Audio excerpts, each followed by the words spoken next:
Dragon slayer एक academy है जो उस वीडियो गेम की दुनिया में है जो हमारे हीरो को सबसे ज्यादा पसंद है। ये गेम बाकी गेम्स की तरह ही है जहां तुम्हें एक पावरफुल स्लेयर बनकर लोगों की रक्षा करनी होती है। इस मॉन्स्टर्स से भरी हुई दुनिया को साफ करना होता है। मॉन्स्टर्स को मारकर और डिफरेंट क्वेस्ट्स कंप्लीट करके तुम अपने गेम कैरेक्टर को इतना पावरफुल बना सकते हो कि एक ही अटैक से इस धरती के 2 टुकड़े कर दोगे। और यही चीज है जो एमसी को इस गेम में सबसे ज्यादा पसंद है। वह गेम में अपनी जान लगाकर ग्राइंड कर रहा था और अपने हर गेम कैरेक्टर को अलग ही लेवल तक पहुंचा चुका है। 1000 एनपीसी स्टूडेंट्स को एस रैंक तक ले जाने के बाद सिस्टम उसे एक अजीब क्वेस्ट देता है, एक एक्सक्लूसिव क्वेस्ट जो अब तक सिर्फ उसी को मिला है। इस क्वेस्ट पर एक्स रैंक का टैग लगा होता है। इसका मतलब जो लूट वह इस क्वेस्ट से निकालेगा वह भी एक्स रैंक की होगी। ये क्वेस्ट हमारे एमसी को एक्साइटेड कर देती है क्योंकि इस तरह वह अपने हीरोज को ईएक्स लेवल तक एनहांस कर सकता है जो अभी एस रैंक पर हैं। और उसके साथ साथ बाकी प्लेयर्स को भी लगता था कि एस रैंक हाईएस्ट होता है। जैसे ही क्वेस्ट शुरू करता है एमसी अचानक खुद को ड्रैगन स्लेयर एकेडमी गेम की वर्ल्ड में पाता है। और बाकी सारी ट्रांसमाइग्रेशन स्टोरीज की तरह ये बंदा बिल्कुल भी शॉक्ड या कंफ्यूज नहीं होता कि वह इस डिजिटल वर्ल्ड में कैसे आ गया। जैसे गेम्स में खींच लिया जाना बस रोज की बात हो। वह अपनी स्टैट्स चेक करता है और अभी के लिए उसकी सारी स्टैट्स 0 ही होती हैं। न स्किल्स, न ट्रेड्स, न इक्विपमेंट, कुछ भी नहीं। फिर एक और सिस्टम मैसेज उसके सामने आता है। ट्रांसमाइग्रेशन की वजह से उसे कुछ खास और एक्सक्लूसिव ट्रेड्स दिए जाते हैं।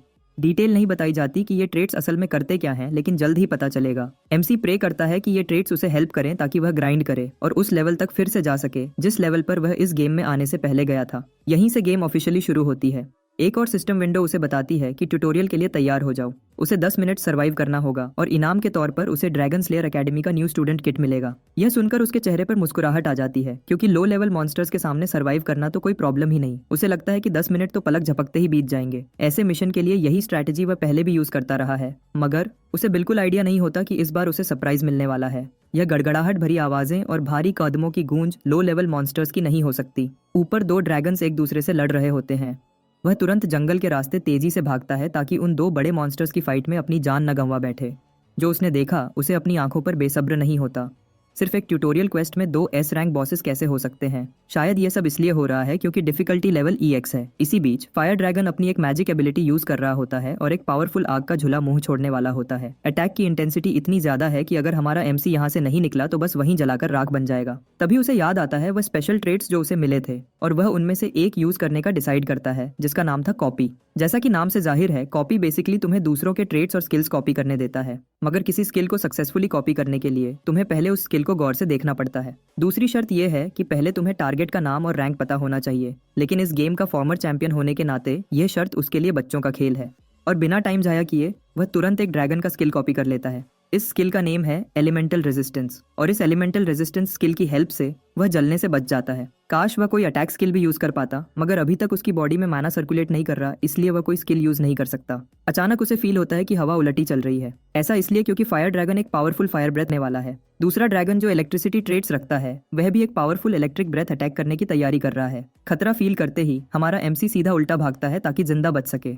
ब्रेथ अटैक्स ड्रैगन्स की सिग्नेचर मूव्स हैं। चाहे हमारे हीरो के पास एलिमेंटल रेजिस्टेंस हो, अगर वह इस मेस में आ गया तो रिस्क है कि वह इन पावरफुल अटैक्स के बीच में रोस्ट हो जाएगा। जैसे ही वह भाग रहा होता है दोनों ड्रैगन्स अपनी पूरी पावर से अपना अटैक करते हैं और इससे एक जोरदार धमाका होता है। उस समय तक 10 मिनट का काउंटडाउन पूरा हो चुका होता है जिसकी वजह से वह ट्यूटोरियल क्वेस्ट कंप्लीट हो जाता है इससे पहले कि वह जिंदा जल जाता। इनाम के तौर पर उसे ड्रैगन स्लेयर एकेडमी की यूनिफॉर्म, एक स्टूडेंट आईडी और एक ट्रेन टिकट मिलती है। ट्यूटोरियल 2 के लिए उसे अब ट्रेन पकड़नी होगी जो सीधा ड्रैगन स्लेयर एकेडमी ले जाएगी। सीन सीधा ट्रेन की तरफ शिफ्ट होता है जो एकेडमी जाने वाली होती है। इतने ज्यादा नए स्टूडेंट्स एनरोल हो रहे हैं कि ट्रेन पूरी भर चुकी है और बैठने की एक भी सीट खाली नहीं है। अंदर ट्रेन के एक कैबिन में एक स्टूडेंट जो कटाना लिए होता है कैबिन में पहले से बैठे पैसेंजर से पूछता है कि वह इस कैबिन में बैठ सकता है, लेकिन कटाना वाले को जवाब में सिर्फ खामोशी मिलती है। सामने एक लड़की गहरी नींद में सो रही होती है। उसी समय हमारा हीरो भी ट्रेन में चढ़ जाता है, यह सोचते हुए कि शायद कहीं कोई खाली सीट मिल जाए। कटाना वाला शर्म से कहता है, लगता है ये लड़की बात करने के मूड में नहीं है। तभी वह लड़की अचानक अपनी नींद से जाग जाती है। हमारा हीरो भी पूछता है कि वह इस जगह बैठ सकता है और लड़की को देखकर लगता है कि हमारे हीरो के यहाँ बैठने से उसे कोई प्रॉब्लम नहीं है। वह आराम से बैठ जाता है और अपना नाम किम हो बताता है। फिर उस लड़की को थैंक्स कहता है। लड़की भी मुस्कुराकर अपना नाम बताती है, CEO ये इन। और कटाना वाला बेचारा ये सब देखकर अंदर ही अंदर टूट जाता है। उस लड़की ने उससे बात भी नहीं की और इस बंदे को तुरंत बैठने दिया। किसी ने पूछा नहीं था, फिर भी वह अपना नाम बता देता है। मेरा नेम गोहन वू है। और फिर से CEO ये इन की तरफ से सिर्फ खामोशी मिलती है। खैर, वह भी चुपचाप बैठ जाता है और खुश होता है कि कम से कम सीट मिल गई। किम हो फिर गोहन वू से पूछता है कि वह भी ट्रेन पकड़ने में लेट हो गया था। कटाना वाला बड़ा फख्र से बताता है कि रास्ते में उसने 2 ड्रैगन्स देखे किम को भी याद आता है कि उसने भी वे 2 मॉन्स्टर्स देखे थे, लेकिन उसका एक्सपीरियंस कुछ इतना अच्छा नहीं था। वह इसे याद ही नहीं करना चाहता। आखिरकार ट्रेन चल पड़ती है। ये ड्रैगन स्लेयर एकेडमी वही जगह है जिस जगह किम को हर बार जाना पड़ता था जब वह अपने गेम कैरेक्टर्स को ट्रेन कर रहा था। उसे एकेडमी का कोना कोना याद है, इसलिए वह वहां जाने के लिए उतना एक्साइट नहीं था। उसे नहीं लगता उसे वहां कुछ नया देखने को मिलेगा। मगर यह सोच तब तक ही थी जब तक वह ट्रेन में नहीं चढ़ा। उसके कैबिन में जो स्टूडेंट्स बैठे हुए थे, अकी और दूसरे स्टूडेंट्स और ट्रेन स्टाफ, किम को उनमें से कोई भी पहचाना हुआ नहीं लगता। सब नए लोग थे या वे पुराने एनपीसीज नहीं हैं जो उसे याद थे। ये वर्ल्ड गेम से बहुत मिलती जुलती है जो वह पहले खेलता था, लेकिन यह पूरी कास्ट नई है। इसका मतलब यह भी हो सकता है कि आने वाले इवेंट्स और क्वेस्ट्स भी बदल गए हों, इसलिए उसे अब ज्यादा सावधान रहना होगा और किसी भी अननोन चीज को हल्के में नहीं लेना चाहिए। अभी के लिए उसे सबसे ज्यादा परेशान कर रही है वह ब्लैंक स्टेयर जो उसे उस लड़की ये इन की तरफ से मिल रही है। ये इन की बात की जाए तो उसके पास एक खास तरह की आंखें हैं जो किसी भी चीज को स्टैट्स और डेटा में बदल देती है, जो उसके लिए समझना आसान होता है। एग्जाम्पल के तौर पर वह आसानी से कटाना वाले के सारे स्टैट्स देख सकती है जो उसके सामने बैठा है। उसे तुरंत समझ आ जाता है कि यह बंदा बस एक एवरेज आदमी है जिसके पास कोई खास ट्रेट्स नहीं। मगर जब बात किम की आती है तो उसके स्टैट्स बिल्कुल ही समझ से बाहर होते हैं। चाहे ये इन जितनी भी कोशिश कर ले, उसे किम की पावर के बारे में कुछ समझ नहीं आता और यही चीज किम को सबसे अलग बनाती है। इसीलिए ये इन उसे ऐसे हैरानी से देख रही होती है। उसे याद आता है कि उसके फादर ने कहा था कि अगर कोई इंटरेस्टिंग लगे तो उससे दोस्ती करने की कोशिश करना। इस सजेशन को मानकर वह अपना सूटकेस खोलती है जिसमें कुछ कशीदाकारी और स्नैक्स रखे होते हैं जो वह ट्रैवल के लिए लाई थी। जारा अपनी तरफ से अच्छा लगने के लिए और किम के क्लोजर आने के लिए वह किम को एक कुकी ऑफर करती है। बेशक किम को यह अचानक और अजीब सी ऑफर देखकर थोड़ी हैरानी होती है, लेकिन मना करना भी रूड होगा तो वह कुकी ले ही लेता है। बात आगे बढ़ाने के लिए वह कैजुअली पूछता है कि क्या ये कुकीज उसने बनाए हैं। इस पर ये इन मुस्कुराकर हाँ करती है। अब समझ आता है कि टेस्ट क्यों इतना एवरेज है। किम फिर अपना फोकस गोहन वू की तरफ करता है और उससे पूछता है कि ये अजीब सी लॉन्ग स्वॉर्ड उसके पास क्यों रखी है। कटाना वाला बड़ा फख्र से बताता है कि यह एक सेक्रेड रेलिक है जो उसके मार्शल सेक्ट का फैमिली हेयरलूम है और ये अभी तक इसलिए बंधी हुई है क्योंकि वह इसके सील को तोड़ने के लायक नहीं हुआ। जब तक वह इस कटाना को समझने और इस्तेमाल करने के लायक नहीं हो जाता तब तक वह एक सादा आयरन सोर्ड ही यूज करेगा। जब ये दोनों बातें कर रहे होते हैं तभी एक ब्लॉन्ड बालों वाला बंदा कैबिन में घुस आता है। उसके चेहरे पर स्माइल होती है और मुस्कुराहट इतनी बड़ी कि कैबिन की सारी हवा बदल जाती है। वह भी यहाँ खाली जगह ढूंढने आया है। किम को शोर शराबे वाले लोग पसंद नहीं और यह बंदा तो कुछ ज्यादा ही शेडी लग रहा था। लेकिन किम को पता है कि यह बंदा सिर्फ सीट ढूंढने नहीं आया, इसलिए वह सीधा उससे पूछता है सच बताए वह यहाँ क्यों आया है। सूट पहना हुआ बंदा थोड़ा घबरा जाता है जब उसकी पोल खुल जाती है। वह अपने कोट से एक बिजनेस कार्ड निकालता है और अपना इंट्रोडक्शन देता है। शिन ब्योंगचुल। ये बंदा लोगों को एरन सर्विसेज बेचता है, साथ ही वो सारी चीजें जो एक आम इंसान को डेली यूज में चाहिए होती हैं। ब्लॉन्ड कहता है सही दाम दो और जो चाहिए वो ला दूंगा। किम को इस आदमी पर शक है, लेकिन ये स्नेक टाई वाला बंदा अपनी सर्विसेज की तारीफ करते रुकता नहीं। किम तो पहले ही देख चुका होता है कि ये बंदा कितना शेडी है। ये अपना इलीगल धंधा छुप छुपाकर चलाता है और अभी भी इस बंदे को अथॉरिटीज पीछे से पकड़ने के लिए ढूंढ रही होती है। बात करते हुए यह बंदा बार बार बाहर की तरफ देखता रहता है जैसे कोई उसके पीछे पड़ा हो। ब्लॉन्ड कहता है ऐसा नहीं है, वह किसी से छुप नहीं रहा, लेकिन देखकर साफ लग रहा है कि दाल में कुछ तो काला है। वह निकलने लगता है, लेकिन लगता है देर हो चुकी है। डिसिप्लिनरी कमेटी वहां इस बंदे को पकड़ने आ जाती है ताकि उसके खिलाफ एक्शन ले सके और ब्योंगचुल को अच्छी तरह समझ आ जाता है कि उसकी तो लग गई है। ये डिसिप्लिनरी कमेटी असल में स्टूडेंट्स की बनाई हुई एक कमेटी है जो एकेडमी के अंदर लॉ और ऑर्डर को संभालती है।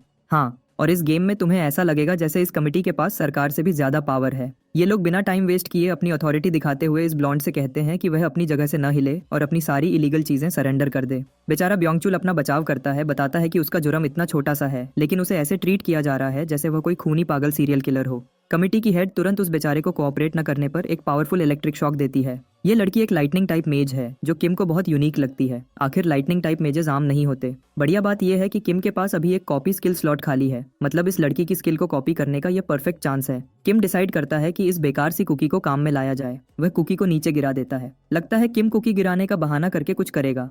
इस बीच डिसिप्लिनरी कमेटी की लीडर ब्लॉन्ड को सबका सिखाने की प्लानिंग करती है। अब जब यह शेडी बंदा दोबारा कोऑपरेट करने से इनकार करता है तो उसके पास बस कोई रास्ता बचा। अब घी निकालने के लिए उंगली टेढ़ी करनी होगी। वह एक बिजली की चिड़िया हमिंगबर्ड के शेप का बोल्ट फेंकती है जो सीधा उस बेचारे के जिस्म को चीर देने के लिए आ रहा होता है और लगता है अब तो इस बंदे की वॉट लगने वाली है। तभी हमारा हीरो अपना हाथ आगे बढ़ाकर इस लाइटनिंग अटैक को पकड़ लेता है, इससे पहले कि यह शिन को लग जाए। ये देखकर डिसिप्लिनरी वाली लड़की बिल्कुल हैरान रह जाती है। किम कैबिन से बाहर निकलते हुए कंप्लेन करता है कि इस कमेटी के हंगामे की वजह से उसकी प्यारी कुकी गिर गई। लड़की को समझ ही नहीं आता कि यह लड़का क्या बकवास कर रहा है, लेकिन किम जो चाहता था कर चुका है। उसने उस लड़की की lightning attribute magic skill copy कर ली होती है। इस स्किल का नेम है हमिंगबर्ड। हमारा हीरो दुख भरे अंदाज में कहता है कि उसकी सबसे प्यारी चीज एक कुकी बर्बाद हो गई और इस कुकी की मौत के रिस्पॉन्सिबल अनोइंग स्टूडेंट काउंसिल वाले हैं।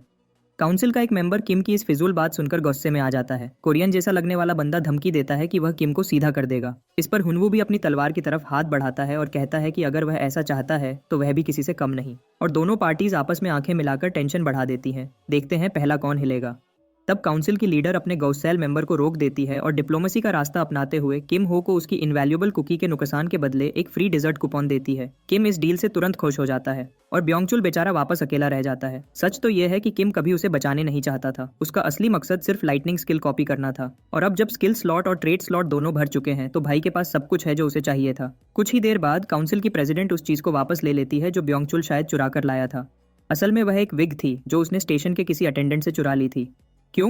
क्योंकि ब्योंगचुल पैसे के पीछे पागल है और वह इस मैजिकल आर्टिफैक्ट को बेचकर पैसा कमाना चाहता था। किम भी मानता है कि इस सब में पूरी गलती ब्योंगचुल की थी। जाते जाते वह खूबसूरत लड़की हमारे बंदे को एडवाइस करती है कि अगर वो कोई प्रॉब्लम नहीं चाहता तो ब्योंगचुल और उसके स्कीम से दूर रहे। मगर किम को दूसरों की सुनने की आदत नहीं। वह समझता है कि यह सब वह खुद संभाल लेगा। कोरियन बंदा भी किम को वार्न करता है और कहता है कि वह उसका चेहरा याद रखेगा। और ह्युनवू वह तो पूरी डिसिप्लिनरी कमेटी की जानकारी निकालने में लगा होता है। जुंगचुल से उसे पता चलता है कि ये लोग इलीट्स में सबसे पावरफुल हैं। उनकी करंट प्रेसिडेंट है जो हमिंगबर्ड स्पेल चला रही थी, उसका नाम है सॉन्ग चुन ही। उसका नाम इतना मशहूर है कि ह्युनवू फौरन समझ जाता है कि ये वही फेमस सॉन्ग फैमिली से है जो टोपास टावर को चलाती है। इस लड़की की अच्छी शक्ल और फॉर्मल ड्रेसिंग सेंस के अलावा वह कोई ऐसी वैसी नहीं जिससे पंगा लिया जाए। उसका दादा थंडर लॉर्ड सॉन्ग ग्योंगयुन है और सच बताऊं तो सिर्फ इसके दादा का नाम सुनकर ही मुझे डर लगने लगा है। क्या ही नाम है भाई। और जो लोग कमिटी लीडर के साथ घूम रहे थे वे भी कोई आम लोग नहीं। उनमें जो बियक है जो फिस्ट किंग का टॉप स्टूडेंट है, फिर हान सोमन है जो सोर्ड एम्प्रेस की डिसाइपल है, और आखिर में ग्यूम योहान जिसके काम में मजाक उड़ा रहा था। सच तो यह है कि वह गोल्डन लोटस पेविलियन का अकेला वारिस है। कमिटी वालों का छोटा सा इंट्रोडक्शन मिल जाने के बाद ब्योंगचुल को लगता है कि उसे अपने कैबिन में वापस जाना चाहिए। उसके चले जाने के बाद ह्युनवू क्यूरियोसिटी से किम की तरफ देखता है, उस कुकी वाली बात का सोचता है। उसे अजीब लगता है कि किम हो सिर्फ एक कुकी के लिए इतना रिस्क ले रहा था। किम हो असल बात बताता है कि वह तो असल में चुन ही की एपिक लाइटनिंग मैजिक को देखने के लिए आया था। कुकी तो बस एक बहाना थी। यह सुनकर ह्युनवू सरप्राइज हो जाता है क्योंकि उसे लगा कि किम हमिंगबर्ड स्पेल को ब्लॉक करने गया था ताकि उस ब्लॉन्ड को बचा सके। किम हो उससे उस स्पेल के बारे में पूछता है, उसे कमिटी लीडर का स्पेल कैसा लगा। थोड़ा सोचने के बाद ह्युनवू कहता है कि उसने पहले कभी इस स्पेल का इस्तेमाल होता नहीं देखा और कमिटी लीडर की डेमोन्स्ट्रेशन के बाद भी वह लाइटनिंग हमिंगबर्ड इतना फास्ट था कि देख नहीं पाया। लेकिन लगता है वह अटैक किसी को हर्ट करने के लिए नहीं बना, सिर्फ स्टन करने के लिए है। किम उसकी बात सुनकर आधी बात से सहमत होता है और फिर बताता है कि इसे हमिंगबर्ड स्पेल क्यों कहते हैं। इसका इंस्पिरेशन असल में उस चिड़िया के यूनिक फ्लाइट पैटर्न से आता है। स्पेल कास्ट करते समय स्पेल की परफॉर्मेंस मेज की एबिलिटी पर डिपेंड करती है। चुन ही ने जो हमिंगबर्ड यूज की वह इंप्रेसिव थी, लेकिन उसे अभी और मेहनत की जरूरत है। अगर किम किसी प्रोफेशनल मेज के सामने होता तो वह हमिंगबर्ड कभी पकड़ नहीं सकता क्योंकि कास्टर आसानी से उसकी फ्लाइट पैटर्न बदल देता। मगर अजीब बात यह हुई कि उसने उस पैटर्न को चेंज ही नहीं किया और हमिंगबर्ड सीधा किम के हाथ में पकड़ा गया। इसका मतलब सिर्फ एक ही है, चुन ही को अभी भी अपनी एबिलिटी पर और काम करने की जरूरत है। इस समय ह्युनवू किम हो के इतने गहरे एनालिसिस और फैसिनेशन को देखकर सचमुच इंप्रेस हो जाता है। वैसे किम हो ने एक और ऑब्जर्वेशन की थी जब स्पेल कास्ट हुआ था। वह असेस करता है कि चुन ही सचमुच टैलेंटेड है क्योंकि वह एक ई रैंक एबिलिटी को डी रैंक की स्ट्रेंथ स्टैट के साथ चला रही है। इससे पता चलता है कि या तो उसके पास कोई बहुत स्ट्रॉन्ग ट्रेट है या फिर उसके अंदर बहुत सारा इंटरनल माना है। जो भी हो, किम को पूरा भरोसा है कि वह थंडर लॉर्ड की पोती होने के नाम को जरूर रोशन करेगी। वापस ह्युनवू पर आते हैं जो छोटी सी मीटिंग से हमारे हीरो का फैन और दोस्त बन गया है।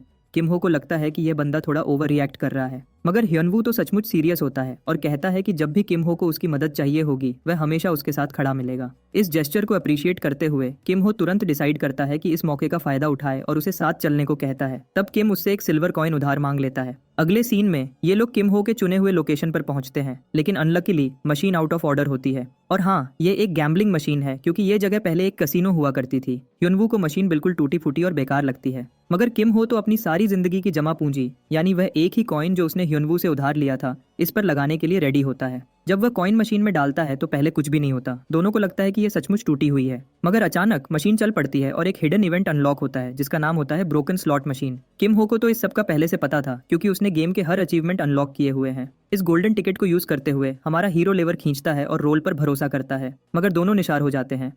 जो चीज उसे आखिर मिलती है वह सिर्फ एक पानी की बोतल होती है, न तो वुडन स्टिक ऑफ डिस्ट्रक्शन, न अनयील्डिंग फॉक सोर्ड, और न ही वह सीक्रेट अमेरिकन टेक्निक जिसे अमेरिकन फार्मर शॉटगन कहते हैं। सिर्फ एक पानी की बोतल। ह्युनवू को समझ ही नहीं आता कि किम हो यहाँ क्या कर रहा है। तब किम जल्दी से बताता है कि जो वह कर रहे हैं वह असल में अकेडमी के रूल्स की सीधी सीधी खिलाफ थे क्योंकि मशीन से कुछ भी लेना मना है।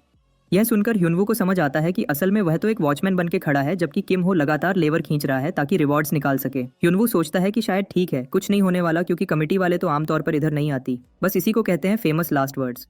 क्योंकि 1 सेकंड बाद ही डिसिप्लिनरी कमेटी की मेंबर सोमन चेक करने आ जाती है कि ये लोग क्या कर रहे हैं। सोमन उन्हें याद दिलाती है कि मशीन यूज करने का अंजाम क्या होगा, यानी डिमेरिट्स।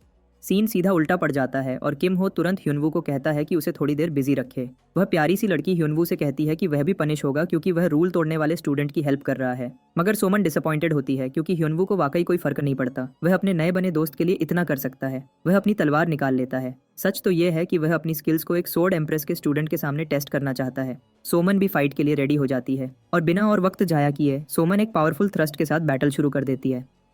उसका हैवी अटैक ह्युनवू आसानी से ब्लॉक कर लेता है और फिर तुरंत काउंटर अटैक शुरू करता है, मगर सोमन उससे बिना किसी प्रॉब्लम के बच जाती है। थोड़ा डिस्टेंस बनाकर सोमन अपने हथियार में कुछ एनर्जी डालती है और बिजली की तरह आगे बढ़ती है। वह हवा में उछलकर अपनी पूरी बॉडी का वजन एक नीचे गिरते हुए स्ट्राइक में लगा देती है। अटैक इतना भारी होता है कि ह्युनवू को दोनों हाथों से उसे रोकना पड़ता है। किम हो यह सब देखकर समझ जाता है कि ह्युनवू की सबसे बड़ी कमजोरी उसकी इंटरनल एनर्जी की कमी है, जो उसकी परफॉर्मेंस को रोक रही है। साथ ही हमारा एमसी ये भी नहीं चाहता कि सब कुछ जल्दी खत्म हो जाए, क्योंकि वह तो पूरी फाइट देखना चाहता है। इसी बीच वह सोर्ड की तरफ हाथ बढ़ाता है। किम हो एक एम्पलीफिकेशन स्पेल डालता है जो सोर्ड्समैन की मैजिक कोर को ग्रेड ई से सीधा ग्रेड सी तक बूस्ट कर देता है। मगर इस बफ की एक लिमिट है, सिर्फ 1 मिनट चलेगा और फिर 1 घंटे का कूलडाउन लगेगा। यह 1 मिनट ही डिसाइड करेगा कि ह्युनवू फाइट में क्या कर सकता है, जो अब तक सोमन के इंप्रेसिव अटैक से मुश्किल से संभल रहा था। बैटल चलती रहती है जब तक टाइमर सिर्फ 14 सेकंड्स तक नहीं आ जाता। यह देखकर किम हो सोचता है कि स्लॉट मशीन्स को आमतौर पर लोग अवॉइड ही करते हैं क्योंकि वे असल में गैम्बलिंग होती हैं। मगर प्लेयर्स को एक बात नहीं पता, उसका सीक्रेट फीचर है गारंटीड जैकपॉट ट्रिगर। समझ लो कि एक खास नंबर ऑफ स्पिन्स के बाद रिवॉर्ड मिल जाएगा। गेम के स्टार्ट में प्लेयर्स को 5 कॉइन्स मिलते हैं। किम ने अपने 4 कॉइन्स यूज कर लिए हैं और अब यह किम हो का 5वां स्पिन है। मगर चाहे स्पिन के लिए वह पूरी तरह से कॉन्फिडेंट है कि जो एक्स्ट्रा सिल्वर कॉइन उसने ह्युनवू से उधार लिया था वह उसका सही इस्तेमाल करेगा। पता चलता है कि 5वें स्पिन के तुरंत बाद छठा स्पिन गारंटीड जैकपॉट देता है। ये कोई रैंडम चांस नहीं, बल्कि किम 100% श्योर होता है कि बेस्ट रिवॉर्ड मिलेगा। स्लॉट मशीन आखिरकार अपनी बेस्ट चीज निकाल देती है, एक dark ice crystal rank C. मगर इस क्रिस्टल के साथ एक वार्निंग भी आती है कि गलत तरीके से यूज किया तो प्लेयर की मौत भी हो सकती है। प्रॉब्लम हमारे लड़के के लिए तब बढ़ जाती है जब एक ब्लू हेड बैडी उससे पीछे से तलवार घूंपने वाली होती है। मगर किम पहले से ही तैयार होता है। उसे पता होता है कि उसका भरोसेमंद दोस्त उसकी मदद को आएगा। ह्युनवू सचमुच उस अटैक को डिफ्लेक्ट कर लेता है, मगर इस चक्कर में उसकी आयरन सोर्ड टूट जाती है। बफ का समय भी खत्म हो जाता है। मगर सोमन के लिए शॉक और हॉरर की बात यह होती है कि किम लिटरली डार्क आइस क्रिस्टल को सीधा पी जाता है, वार्निंग बोर्ड पर लिखी हुई वार्निंग्स के बाद भी, और फौरन ही सिस्टम उसकी बॉडी पर फ्रोजन स्टेटस लगा देता है। जैसे सोचा था भाई सीधा घुटने टेकता है, बिल्कुल उस सीन की तरह जहां जॉफरी को गेम ऑफ थ्रोन्स में जहर दिया गया था। मगर इंटरेस्टिंग बात यह होती है कि किम हो के केस में फ्रोजन स्टेटस लगकर तुरंत हट भी जाता है और फिर जैसे ही फ्रोजन स्टेटस लगता है फिर से तुरंत हट जाता है। ये लूप खत्म ही नहीं होता और सिर्फ 1 सेकंड बाद किम हो ऐसे उठ जाता है जैसे कुछ हुआ ही ना हो। कमिटी मेंबर और ह्युनवू दोनों को स्टन कर देता है। थोड़ी देर बाद ह्युनवू पूछता है कि उस बॉटल में उसने क्या पिया था। किम हो कैजुअल तरीके से कहता है कि वह एक माना रिप्लेनिशिंग एलिक्सर था। अगर बात करें स्लॉट मशीन के यूनिक छठे स्पिन की, तो सीन बड़ा अजीब है। उसे डार्क आइस क्रिस्टल मिलता है, मगर ये बिगिनर्स के लिए इतना डेडली होता है कि सीधा उनकी खौफनाक मौत हो जाती है। ये इतना पावरफुल है कि उंगली के नाखून जितना छोटा टुकड़ा भी पूरी बॉडी को एक बर्फ के पुतले में बदल देता है। समझो जैसे मेडूसा की पेट्रिफिकेशन, बस फर्क इतना है कि यहाँ तुम खुद अपनी मौत पी रहे हो। मगर जितना भी डेडली हो, किम हो बताता है कि वह इस रूल का एक्सेप्शन है। क्यों? क्योंकि उसके पास एस रैंक एलिमेंटल रेजिस्टेंस है। हाँ, वही ट्रेड जो उसने अपने ट्यूटोरियल क्वेस्ट में एस रैंक ड्रैगन से कॉपी की थी। इसी वजह से उसकी बॉडी एक न खत्म होने वाली लूप में फ्रोजन स्टेटस को अप्लाई और रिमूव कर रही है और उसे कुछ नहीं होता। और सिर्फ इतना ही नहीं, उस क्रिस्टल के इफेक्ट की वजह से उसका माना बढ़ रहा है।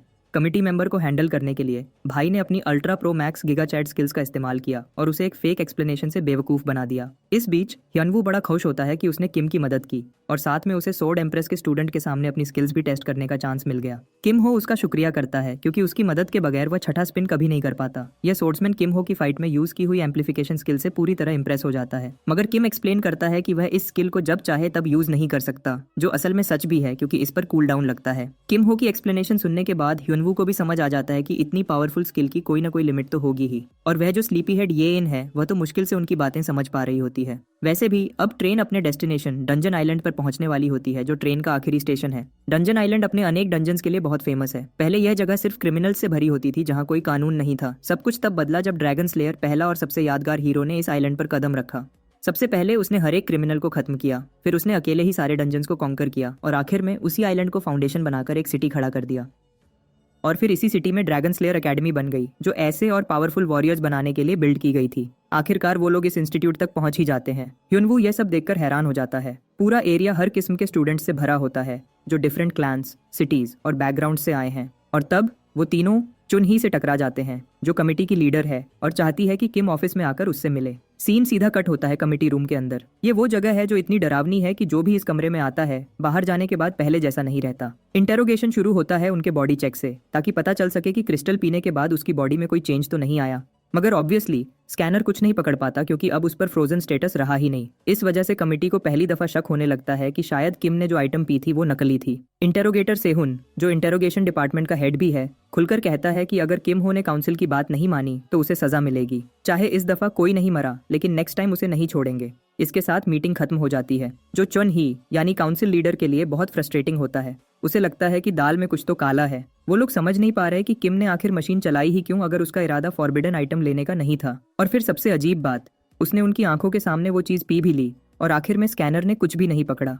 अपनी ऑब्जर्वेशंस की बेस पर चुन ही मानती है कि इस लड़के ने कोई इलीगल स्किल ली है। वो सजेस्ट करती है कि मैग्नीफाइंग ग्लास से उसकी स्किल्स चेक की जाए। सेहुन मानता है कि वो कर सकते हैं, मगर साथ ही प्रॉब्लम भी बताता है। अगर कुछ न निकला तो उनके लिए प्रॉब्लम बन जाएगी। मैग्नीफाइंग ग्लास लगाने से पहले पूरी तरह श्योर होना जरूरी है। चुन ही फौरन अपनी गलती महसूस करके माफी मांगती है, जबकि सीनियर उसे कहता है कि वो थोड़ा शांति से काम ले। वो उसे कहता है कि एंट्रेंस सेरेमोनी की तरफ जल्दी जाए, वरना मिस हो जाएगा। अगली सीन में हमारा हीरो वापस अपने ग्रुप में आता है, जो दूसरे नए स्टूडेंट्स के साथ खड़ा होता है। वो अब ट्यूटोरियल नंबर 3 कंप्लीट कर चुका है, जो टाइम पर सेरेमोनी अटेंड करके कंप्लीट हुआ। इसके बदले उसे कुछ सिल्वर कॉइन्स और एक वेपन सिलेक्शन टिकट मिलता है। चाहे ये रैंक ई का है, मगर कुछ न होने से अच्छा है, और इस तरह उसे कुछ सिल्वर कॉइन्स भी मिल गई। खैर, एंट्रेंस सेरेमोनी तुरंत शुरू हो जाती है, मगर इसका पहला इंप्रेशन ज्यादा अच्छा नहीं होता। देखो, जो बंदा स्कूल को रिप्रेजेंट करने आता है वो ऐसा लगता है जैसे कोई लो टियर नशेड़ी हो। सुनने में आता है कि यही बंदा कभी मेन ड्रैगन स्लेयर स्क्वाड का लीडर भी था। एकेडमी की ट्रेडिशन के हिसाब से प्रिंसिपल हमेशा रिटायर्ड फ्रंटलाइन हीरोज में से चुना जाता है। अपने प्राइम में ये बंदा एक फैंसी सोर्ड लेकर सब हीरोज में सबसे टॉप पे था। उसके लुक्स को छोड़ो, बंदा सचमुच काफी पावरफुल था। मजे की बात यह है कि वो बदनाम भी है, क्योंकि एक सेंटेस ने उसे रिजेक्ट कर दिया था, और कुछ लोग तो कहते हैं कि ये सब अभी कुछ समय पहले ही में हुआ है। लगता है मुझे अब समझ आ गया कि भाई ऐसे क्यों लगता है। वो फ्रेंड जोन के खिलाफ जंग लड़ रहा है। खैर, प्रिंसिपल नए स्टूडेंट्स को एकेडमी में वेलकम करता है।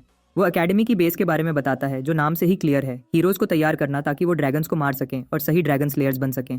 उनके ज़माने के पहले हीरो ने वर्ड स्लेइंग पर बहुत जोर दिया था, ताकि हर स्टूडेंट समझ सके कि ड्रैगन स्लेयर बनना कितना इंपॉर्टेंट है। किम हो समझता है कि ये सब तो वेलकमिंग स्पीच होनी चाहिए, मगर भाई कसम से इतनी लंबी और बोरिंग स्पीच है कि आधे स्टूडेंट्स तो वहीं खड़े खड़े सो जाते हैं। मैं भी तुम्हारा टाइम बचाता हूँ और उन लंबे डायलॉग्स को स्किप कर देता हूँ। फिर वो पॉइंट आता है जब बंदा आखिरकार अपनी स्पीच खत्म करता है। अनाउंसमेंट खत्म हो जाती है और सिर्फ एक ही बंदा एक्साइटेड पपी की तरह लगता है, और वो है ह्यन वू, जो इस एक्सपीरियंस को मीनिंगफुल समझता है, जबकि कोई नॉर्मल इंसान जैसे हमारा एमसी इस बोरिंग स्पीच को मुश्किल से सह रहा था। लगता है ये सोर्ड्समैन अपने पुराने मास्टर के लेक्चर्स की वजह से ऐसी लंबी बकबक सुनने का आदी हो चुका है। खैर, सेरेमोनी का दूसरा स्टेज शुरू होता है, जहां स्टूडेंट्स को नए साल के फॉरबिडन आइटम्स की लिस्ट याद दिलाई जाती है। अगर उनके पास ये चीज़ें पाई गई तो उन्हें पनिशमेंट मिलेगी। इसके अलावा नए स्टूडेंट्स को एक डंजन के ग्राउंड लेवल में टेस्ट भी किया जाएगा, ताकि फ्यूचर में किसी भी रिस्क को रोका जा सके। इंस्ट्रक्टर इस बात पर जोर देता है कि ये सब इसलिए है ताकि सबके लिए एनवायरनमेंट सेफ रहे और स्टूडेंट्स रूल्स फॉलो करें। इस तरह सेरेमोनी का आखिरी पॉइंट भी आ ही गया। स्टूडेंट्स अभी भी यकीन नहीं कर पा रहे कि वो मौत जैसी लंबी अनाउंसमेंट आखिर खत्म हो गई, और तुरंत ही ब्योंगचुल हमारे ट्रियो को ढूंढ लेता है और उन्हें खाने पर बुलाता है। वैसे लगता है इस बंदे ने कोई नया टैटू भी बनवा लिया है, शायद पीछे खड़ी क्यूट बीस्ट को तंग कर रहा होगा। ब्योंगचुल उन्हें सजेशन देता है कि अच्छे से खाओ, क्योंकि कल से जब पहली क्लास शुरू होगी उनकी जिंदगी बिल्कुल बदलने वाली है। उसी रात ह्युन-वू और किम हो को बहुत खुशी होती है ये जानकर कि उनके दोनों का रूम साथ साथ है। किम तुरंत अंदर जाता है ताकि आराम से सेट हो सके, मगर अभी वो खुद को नींद की मिठास में खो जाने नहीं देता। उसकी जगह वो अपने बेड पर बैठकर मेडिटेशन स्टांस में चला जाता है। पूरा फोकस माना इकट्ठा करने और कोर बनाने पर लगाता है। अब समय आ गया है पावर इंजन के कॉन्सेप्ट को समझा जाए। किसी भी माना स्किल को इस्तेमाल करने के लिए कोर बनाना जरूरी होता है। असल में किम ने कभी पहले कोर बनाया ही नहीं, मगर क्योंकि उसने ये गेम कई बार खेला है वो इसका थ्योरी पार्ट बहुत अच्छे से जानता है। प्लस वो पहले एक डार्क आइस क्रिस्टल को अपने माना से इम्ब्यू कर चुका है, जो उसके लिए एक बड़ा प्लस पॉइंट है। सीन ह्युन-वू पे कट होता है, जो भी मेडिटेशन पोजीशन में बैठा है। वो अपनी लड़ाई का एनालिसिस करता है जो उसकी सोमन के साथ हुई थी। ये लड़की उसकी असल राइवल रही है। हालांकि दोनों ने अपनी पावर का अच्छा खासा हिस्सा रोक के रखा था। असल मैच होता तो रिजल्ट डिफरेंट होता। असल में जब किम आया और उसने सोर्ड्समैन का कोर बफ किया तो उस बंदे को ज्यादा देर जिंदा रहने का चांस मिला। दूसरे शब्दों में ह्युन-वू हमारे बॉय को मास्टर समझने लगता है, ये सोचते हुए कि किम से मिलने के बाद वो पावरफुल बन गया है। उसकी नजर में किम सिर्फ कंपोज्ड नहीं बल्कि इतना तेज दिमाग है कि हर सिचुएशन को देखकर समझ जाता है। इसलिए ह्युन-वू सोचता है कि क्या वो इस बंदे पर भरोसा कर सकता है और उससे हेल्प मांग सकता है, मगर तुरंत ही डिसाइड करता है कि उसे अपने पहले दोस्त के साथ ये रिश्ता सिर्फ लेने देने का नहीं बनाना चाहिए। इसकी जगह वो पहले अपनी खुद इस प्रॉब्लम को सॉल्व करेगा अपने दम पर। और इस तरह अगले दिन हम टेम्पररी क्लासरूम पहुंच जाते हैं। स्टूडेंट्स सब वहां जमा हैं और बातें कर रहे होते हैं। और वो स्लीपी येन भी आखिर आ ही गई, जबकि उसके ग्रुपमेट्स को लग रहा था वो बहुत लेट आएगी। हैरानी की बात यह है कि क्लासरूम में कोई टीचर ही नहीं। क्लास शुरू हो गई मगर अभी तक कोई आया ही नहीं ताकि कंट्रोल संभाले। इससे स्टूडेंट्स को लगता है उनका टीचर पंक्चुअल नहीं होगा, और कोई आता है और क्लास में कदम रखता है, जिससे स्टूडेंट्स पहले तो एक्साइटेड हो जाते हैं, लेकिन फिर अगले ही लम्हे देखकर डर जाते हैं। हाँ भाई, तुम भी डरते अगर इस बंदे का चेहरा देख लेते। बिल्कुल जेल से भागा सीरियल किलर लग रहा है। टीचर अपना इंट्रोडक्शन देता है कि वो उनका होमरूम टीचर ली सुदाक है। तुरंत ही वो एक स्टूडेंट को बुलाता है कि सबको उसका मशहूर नाम बताए। डर से कांप रही लड़की जल्दी से कह देती है कि वो विलन हंटर के नाम से मशहूर है, फिर गलती से उसे ह्यूमन बुचर बोल बैठी, जो उसका दूसरा निकनेम है। इस बीच किम सिचुएशन को समझने की कोशिश करता है। थोड़ा जूम आउट करें और अकेडमी के वर्ल्ड पर फोकस करें। ये जगह वो स्ट्रॉन्ग होल्ड है जहाँ कई एस रैंक हीरोज बनते हैं जो अपनी लिमिट्स तोड़ देते हैं, मगर उनमें से कुछ बुरे लोग भी निकल आते हैं जो अपनी इच्छाओं को पूरा करने के लिए विलेंस बन जाते हैं। सुदक, उनका टीचर, असल में ऐसा हंटर है जो ऐसे लोगों को मारने का काम दिया गया है। दूसरे शब्दों में ये बंदा ऑरा की चलती फिरती मिसाल है, क्योंकि ये मजे से डेंजरस एस रैंकर्स की धुनाई करता है। उसका नाम इसलिए फेमस है क्योंकि वो ज्यादा विलन्स को पकड़ता नहीं, सीधा मार देता है। सुदक साफ बताता है कि उसने कभी टीचर बनना नहीं चाहा था, ये सब प्रिंसिपल की जिद पर किया। ये ऐसा बंदा है जिससे कोई पंगा नहीं लेना चाहता, और अब ये टीचिंग के काम को भी वैसे ही परफेक्ट बनाना चाहता है जैसे वो विलेंस को डील करता है। बंदा परफेक्शन का इतना भूखा है कि सीधा स्टूडेंट्स को धमकी दे देता है। अगर उन्होंने उसके एग्जाम्स फेल किए तो वो उनकी जान ले लेगा। क्या पीक की मोटिवेशन है? लिटरली जान बचाने के लिए पास होना होगा, लेकिन मेरे जैसे दीवट कोई नहीं है। अगर मुझे ऐसी धमकी दोगे तो सीधा 2 दिन पढ़ लूं। खैर, अपनी पहली क्लास शुरू करते हुए सुदक उनके स्कूल के ग्रेडिंग सिस्टम पर बात करता है। सबसे पहले रिटन एग्जाम का क्राइटेरिया है जो टोटल स्कोर का 30% कवर करता है। फिर एक बिहेवियरल स्कोर है जो 10% होता है। सीधा सीधा अच्छे से बिहेव करने पर फ्री मिल जाता है, मगर अगर स्टूडेंट्स ने गलती की तो ये स्कोर 0% तक गिर जाएगा और ओवरऑल ग्रेड्स खराब कर देगा। सुदक मजाक में कहता है कि मैं चाहता हूँ कुछ स्टूडेंट ग्रेजुएशन तक जिंदा रहें। अगला पॉइंट वो प्रैक्टिकल एग्जाम्स के बारे में बताता है जो 2 सेक्शंस में बांटा है, एक डंजन क्वेस्ट्स और दूसरा प्लेयर वर्सेस प्लेयर मैचेस। नाम से ही पता चल रहा है कि स्टूडेंट्स को डंजन्स कॉन्कर करने और एक दूसरे से लड़कर स्कोर जमा करना होगा। इस प्लेसमेंट एग्जाम का रैंकिंग सीधा सीधा बाकी स्टूडेंट्स से कंपेयर करके दिया जाएगा। सीधी बात यह है कि 3 सेक्शंस मिलकर टोटल 90% स्कोर बनाएंगे और बचा हुआ 10% उनके एटीट्यूड या फिर कहो बिहेवियर पर डिपेंड करेगा। इस तरह मिलाकर ओवरऑल इवैल्यूएशन 100% कंप्लीट हो जाता है। जैसे ही सुदक ने यह सब समझा दिया, बिना समय जाया किए टीचर सीधा उन फ्रेशमैन को अरीना ले जाता है। वहां पहले से ही कई मैचेस हो रहे हैं। याद है कल ब्योंगचुल कितना एक्साइटेड दिख रहा था और कह रहा था कि कल से उनकी लाइफ टफ होने वाली है। शायद वो इन्हीं प्लेयर वर्सेस प्लेयर मैचेस की बात कर रहा था। इन मैचेस के रूल्स बदलते रहते हैं। इस दफा के इवेंट के लिए रूल को डेथ मैच बोला गया है, लेकिन असल में इसका मतलब ये नहीं कि कोई सचमुच मार जाएगा। बस इतना है कि फाइट तब तक चलेगी जब तक किसी एक की हेल्थ बार 0 नहीं हो जाती या वो लड़ने के लायक नहीं रहता। सरेंडर भी किया जा सकता है और हर बैटल का टाइम लिमिट 5 मिनट का रखा गया है। अगर किसी ने फाइट खत्म नहीं की तो या तो मैच ड्रॉ हो जाएगा या फिर जज डिसाइड करेगा कौन जीता है। ब्योंगचुल बताता है कि हर बंदे को 3 रैंडम अपोनेंट से लड़ना पड़ेगा और हर जीत पर 300 पॉइंट्स मिलेंगे। अब क्वेश्चन ये उठता है कि अगर कोई हारे या मैच ड्रॉ हो तो क्या नुकसान होगा। किम तुरंत बताता है कि कोई नेगेटिव मार्किंग नहीं है, लेकिन पार्टिसिपेशन के लिए भी कुछ नहीं मिलने वाला। तभी अचानक एक सिस्टम नोटिफिकेशन पॉप होता है। इस नोटिफिकेशन में उसे एक सबक्वेस्ट दिया जाता है प्लेसमेंट एग्जाम के लिए। उसे एग्जाम में पार्टिसिपेट करके कम से कम एक एवरेज रिजल्ट लाना जरूरी है, यानी एक ओपोनेंट को हराना। अगर वो क्वेस्ट कंप्लीट कर लेता है तो उसे एक एक्स्ट्रा कॉपी स्लॉट मिलेगा।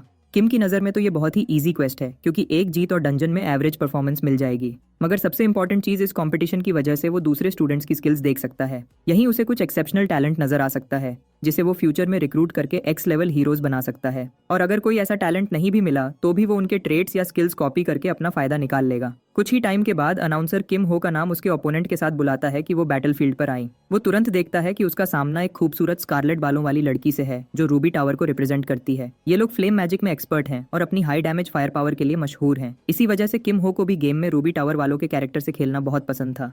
लेकिन अभी तो ये लड़की उसके आने वाले 5 मिनट की सिर्फ एक टेस्ट सब्जेक्ट बनने वाली है। उस लड़की को थोड़ा डिसअपॉइंटमेंट होता है कि उसका सामना किसी ऐसे बंदे से है जो फेमस नहीं है। उसके लिए तो ये सिर्फ एक बेकार सा नोबडी है। और सिर्फ ये ही नहीं, किम हो एक बेकार अर्थ स्टाफ ले आया है जो असल में देखा जाए तो किसी बूढ़े आदमी की लाठी लग रही है। उस लड़की को ये बेइज्जती लगती है कि उसका ओपोनेंट इतना पैथेटिक ई रैंक स्टाफ लेकर आया। ऑब्जर्वेशन से वो ये कंक्लूड करती है कि वो डेफिनेटली एमरल्ड टावर का नहीं, मतलब अर्थ स्पेशलिस्ट मेज भी नहीं। इससे वो ये सोचती है कि शायद उसका प्लान सिर्फ सपोर्ट मैजिक चलाना होगा। वो सोच रही होती है कि किम स्टाफ को कैसे यूज करेगा कि उनका फाइट तुरंत शुरू हो जाता है।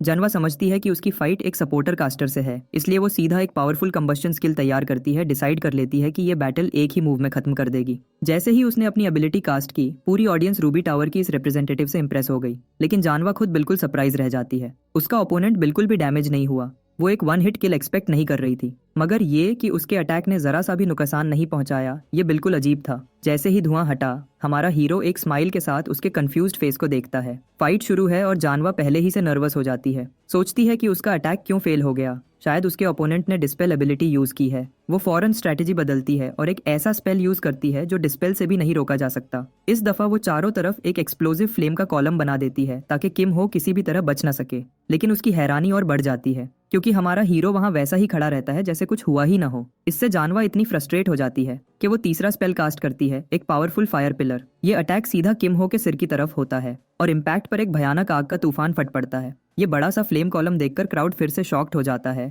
रूबी टावर की रिप्रेजेंटेटिव की ताकत से इंप्रेस होता है, लेकिन असल कहानी उतनी सिंपल नहीं है जितनी लगती है, क्योंकि एक बार फिर किम हो बिल्कुल डैमेज नहीं होता। इतने समय तक जानवा अपने रूबी टावर के स्पेल्स पर पूरा ट्रस्ट करती आई थी और अब तक उस पर एक स्क्रैच भी नहीं लगा। इस दफा हमारा हीरो खुद मूव करता है और चुनही से सीखा हुआ वही हमिंगबर्ड टेक्निक चला देता है। बिल्कुल क्लियर है कि जानवा ये एक्सपेक्ट नहीं कर रही थी कि एक सपोर्ट टाइप बंदे से लाइटनिंग स्पेल निकलेगा। वो पहले तो हमिंगबर्ड से बच जाती है, लेकिन किम हो बड़े टेक्निक से डायरेक्शन चेंज करता है और लाइटनिंग से भरा एक बैकशॉट दे देता है। जानवा घुटनों पर गिर जाती है और हमिंगबर्ड स्पेल के पैरालिसिस इफेक्ट में फंस जाती है। ड्यूएल अब खत्म होने वाला है और हमारा हीरो जानवा से कहता है कि बस अब फाइट खत्म कर दी जाए। वो जानता है कि अगर उसकी ओपोनेंट अपनी सारी टेक्निक्स सबके सामने खोल देगी तो अगले मैचेस उसके लिए मुश्किल हो जाएंगे। उसकी ये बात सुनकर जानवा आखिर हार मान जाती है। इससे क्राउड पूरी तरह से शॉक हो जाता है। उनकी एक्सपेक्टेशंस बिल्कुल उलट गईं, जैसे गेम ऑफ थ्रोन्स की वो घटिया एंडिंग। खैर, किम हो सोचता है कि वो पहले ही मैच में इतना फोकस कर रहा है। वो डिसाइड करता है कि अगले मैचेस में वो और भी ज्यादा अच्छा परफॉर्म करेगा। अभी वो ये सोच ही रहा होता है कि उसका नाम दोबारा बुला लिया जाता है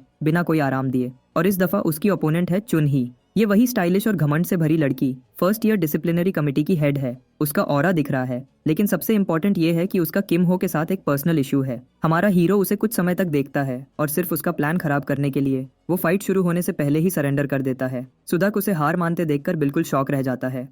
किम हो सीधा कह देता है कि वो अब फाइट करने की हालत में नहीं है। टीचर उसे समझाता है कि एग्जाम्स के लिए स्कोर बढ़ा ले। हमारा हीरो बिल्कुल भी केयर नहीं करता क्योंकि उसे वो एक जीत मिल चुकी है जो वो चाह रहा था। वो अपनी तीसरी फाइट में भी हार मान लेता है, जो उसका सेकंड और थर्ड लॉस बन जाता है और साथ ही थंडरलॉर्ड की ग्रैंड डॉटर को और भी ज्यादा चिढ़ाता है। वो गरज के कहती है कि किम हो कितना बेकार और कमजोर दिल का है। उसके दादा कहते थे कि हमेशा संकल्प के साथ लड़ना चाहिए, और जब उसके दादा की बात चली ही है का किम हो को याद आता है कि वो कभी थंडर मोनार्क हुआ करता था। उसे लगता है कि चुन ही के पर्सनालिटी में भी उसका प्रतिबिंब है। किसी और सिचुएशन में तो उसका सजेशन काफी काम का होता, लेकिन किम हो की स्पेसिफिक सिचुएशन में इसकी कोई वैल्यू नहीं और ना ही उसे परवाह है। हमारा हीरो उसे जीत देकर वहां से चला जाता है। चुन ही ना चाहते हुए भी इस डिसीजन को मान लेती है, लेकिन अंदर ही अंदर उसे ये बहुत ज्यादा डिसअपॉइंटिंग लगता है। जाने से पहले मिस्टर रेज बेटर 9000 उसे याद दिलाता है कि चुन ही उसे वो डिजर्ट कूपन भेजना ना भूले जो उसने वादा किया था। उसकी ये बात चुन ही को बहुत बुरी लगती है और ये किसी मिरेकल से कम नहीं था कि वो गुस्से से उस पर फटी नहीं, मगर उसके अगले ओपोनेंट की शायद किस्मत खराब थी। यांग जी होंग बड़े मजे से अरीना में आता है, इस आशा में कि टोपास टावर के किसी बंदे से जबरदस्त मुकाबला करेगा।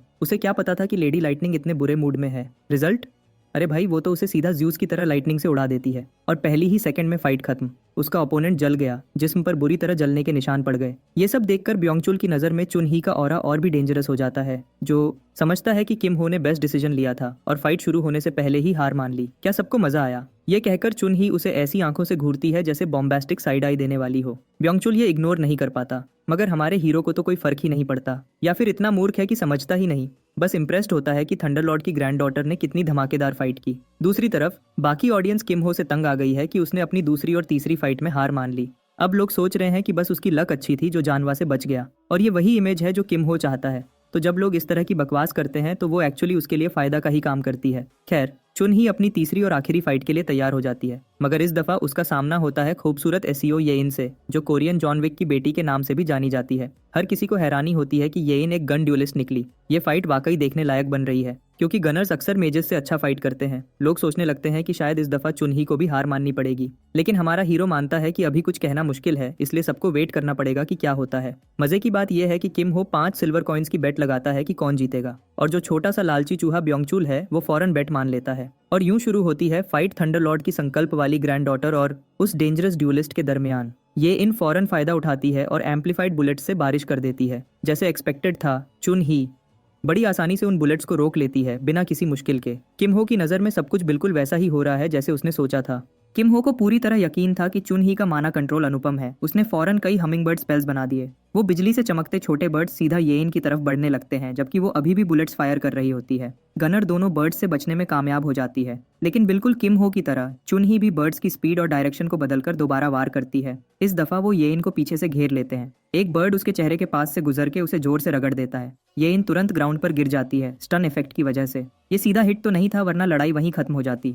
किम हो दिल में सोचता है कि इससे येन की मूवमेंट जरूर स्लो हो गई है। पहला बर्ड उसे डैमेज करता है और अब ये तो तय है कि वो अगले अटैक में खुद को नहीं बचा पाएगी। सब कुछ बिल्कुल वैसा ही हो रहा है जैसे किम हो ने सोचा था। चुन ही की जीत पक्की लगती है, मगर फिर एक नया ट्विस्ट आ जाता है। बैडास येन अचानक एक स्मोक ग्रेनेड फेंक देती है जो उसकी ओपोनेंट को कंफ्यूज कर दे। धुआं चुन ही की नजरों को धुंधला कर देता है। ये चाल किम हो को भी हैरान कर देती है, क्योंकि किसी और ग्रेनेड को चुन ही रोक ही लेती। अब जबकि उसकी नजर धुंधली हो गई है, तो फाइट चुन ही के लिए मुश्किल हो गई है और इसी समय येन अपना फायदा उठा सकती है। गनर निशाना लेकर सीधा चुन ही की पीठ पर गोली चला देती है जो उसके सीने पर लगती है। पहले तो लगता है कि गोली उसे लग गई, लेकिन चुन ही ने आखिरी वक्त पर एक डिफेंसिव बैरियर डाल दिया था, इसलिए वो बच गई, मगर ऑफ गार्ड जरूर हो गई। अब उसे समझ आता है कि वो कितने खतरे में है, जबकि गनर अगला निशाना बनाने की तैयारी में होती है। इस बीच ब्योंगचुल ये भी नोट करता है कि ये इन शायद किसी अमीर बाप की बेटी है, क्योंकि वो इनविजिबिलिटी क्लोक यूज कर रही है। और सिर्फ क्लोक नहीं, उसने एक जबरदस्त राइफल भी निकाल ली है ज्यादा डैमेज देने के लिए। राइफल की एक गोली इतनी खतरनाक होती है कि चुन ही उसे ब्लॉक नहीं करती, बस मुश्किल से 1-2 इंच से बच जाती है। इस वक्त दोनों के हेल्थ बार लगभग बराबर हैं और फाइट का आधा वक्त निकल चुका है। प्रॉब्लम यह है कि इनविजिबिलिटी क्लोक की वजह से चुन ही को उसकी ओपोनेंट बिल्कुल नजर नहीं आती, और हर बार जब ये इन गोली चलाती है चुन ही उसके वार से बच नहीं पाती। गनर उस पर फिर से पीछे से अटैक करती है, मगर इस बार चुन ही ने अपने बैरियर की मदद से एक न्यू स्ट्रैटेजी तैयार की। वो बुलेट के माना रिपल को ट्रैक करती है जो उसे ये इनके एग्जैक्ट पोजीशन तक ले जाता है। उस थोड़ी सी देर में चुन ही पूरी ताकत से जमीन पर बिजली छोड़ देती है। बिजली जमीन पर फैलती हुई ये इन तक पहुंचती है जो उछलकर बचने की कोशिश करती है। वो इनिशियल अटैक से बच जाती है, लेकिन चुन ही ने अब उसे लॉक कर लिया है। अब गनर हवा में है और अगली अटैक नहीं बचा पाएगी। हमिंगबर्ड सीधा ये इन की तरफ जाता है और इस बार सीधा हिट करता है, उसे स्टन कर देता है। चुन ही के बैड लक की वजह से जैसे ही अटैक कनेक्ट होता है, फाइट का टाइम खत्म हो जाता है। ये इन जमीन पर गिर जाती है, हेल्थ बार चुन ही से कम होती है, मगर मैच ऑफिशियली ओवर है। ब्योंगचुल हैरानी से मुंह खोले रहता है, जबकि किम हो अपसेट हो जाता है, जैसे उसके लिए ये सब एक्सपेक्टेड था। किम हो कमिटी लीडर चुन ही की स्किल्स देखकर आराम से कह सकता है कि कोई भी उसे हरा नहीं सकता, और डिफॉल्ट रूल के मुताबिक क्योंकि चुन ही की हेल्थ ज्यादा थी, इसलिए जीत उसके नाम हुई। साथ ही उसे ये इनकी कैपेबिलिटीज भी काफी इंप्रेसिव लगती हैं, जो इतनी देर तक टिक गई। वहाँ दूसरी तरफ बेचारा ब्योंगचुल अपनी बैट हार जाता है और चुपचाप सिक्के किम हो को दे देता है, लेकिन उसका बैट लगाने का बुखार उतरता ही नहीं। फौरन कहता है कि अगली बैट से पैसा वापस कमा लेगा। किम हो समझ जाता है कि ये बंदा तो जुए का आदी है, इसलिए उसकी ऑफर सीधा मना कर देता है। अरीना में अब एक और रोशनी सी चमकती है जब ह्योनवू आता है। वो आज अपनी फाइट करने आया है। इस दफा उसका सामना है फिस्ट किंग के डिसाइपल जो बियक से। ये फाइट देखने में वाकई इंटरेस्टिंग लग रही है। किम हो इस बेट को मान लेता है और कहता है कि फिस्ट किंग का डिसाइपल ही जीतेगा। ब्योंगचुल को लगता है कि किम हो कितना निर्दयी है, अपने दोस्तों के लिए ऐसा बोल रहा है, मगर किम हो बस सच बोल रहा होता है। ब्योंगचुल को किम हो की बात समझ नहीं आती। किम हो स्माइल करके कहता है कि अब उसे जल्दी ही सब समझ आ जाएगा। अब चलते हैं ह्योनवू की तरफ, जो जानता है कि उसका दोस्त उसे देख रहा है, इसलिए वो सोचता है कि इस फाइट में अपनी पूरी स्किल दिखाएगा, चाहे कितनी मुश्किल क्यों न हो। वो अपनी आयरन सोर्ड निकालता है। बियक हैरान होता है कि ह्योनवू अपनी तलवार क्यों नहीं यूज करता, मगर ह्योनवू जानता है कि अभी वो उसके लायक नहीं है। फिस्ट किंग के डिसाइपल को इस बात से कोई फर्क नहीं पड़ता, वो तो वैसे भी अपना बेस्ट देने आया है। दोनों अपनी बैटल स्टांस ले लेते हैं और फाइट शुरू हो जाती है।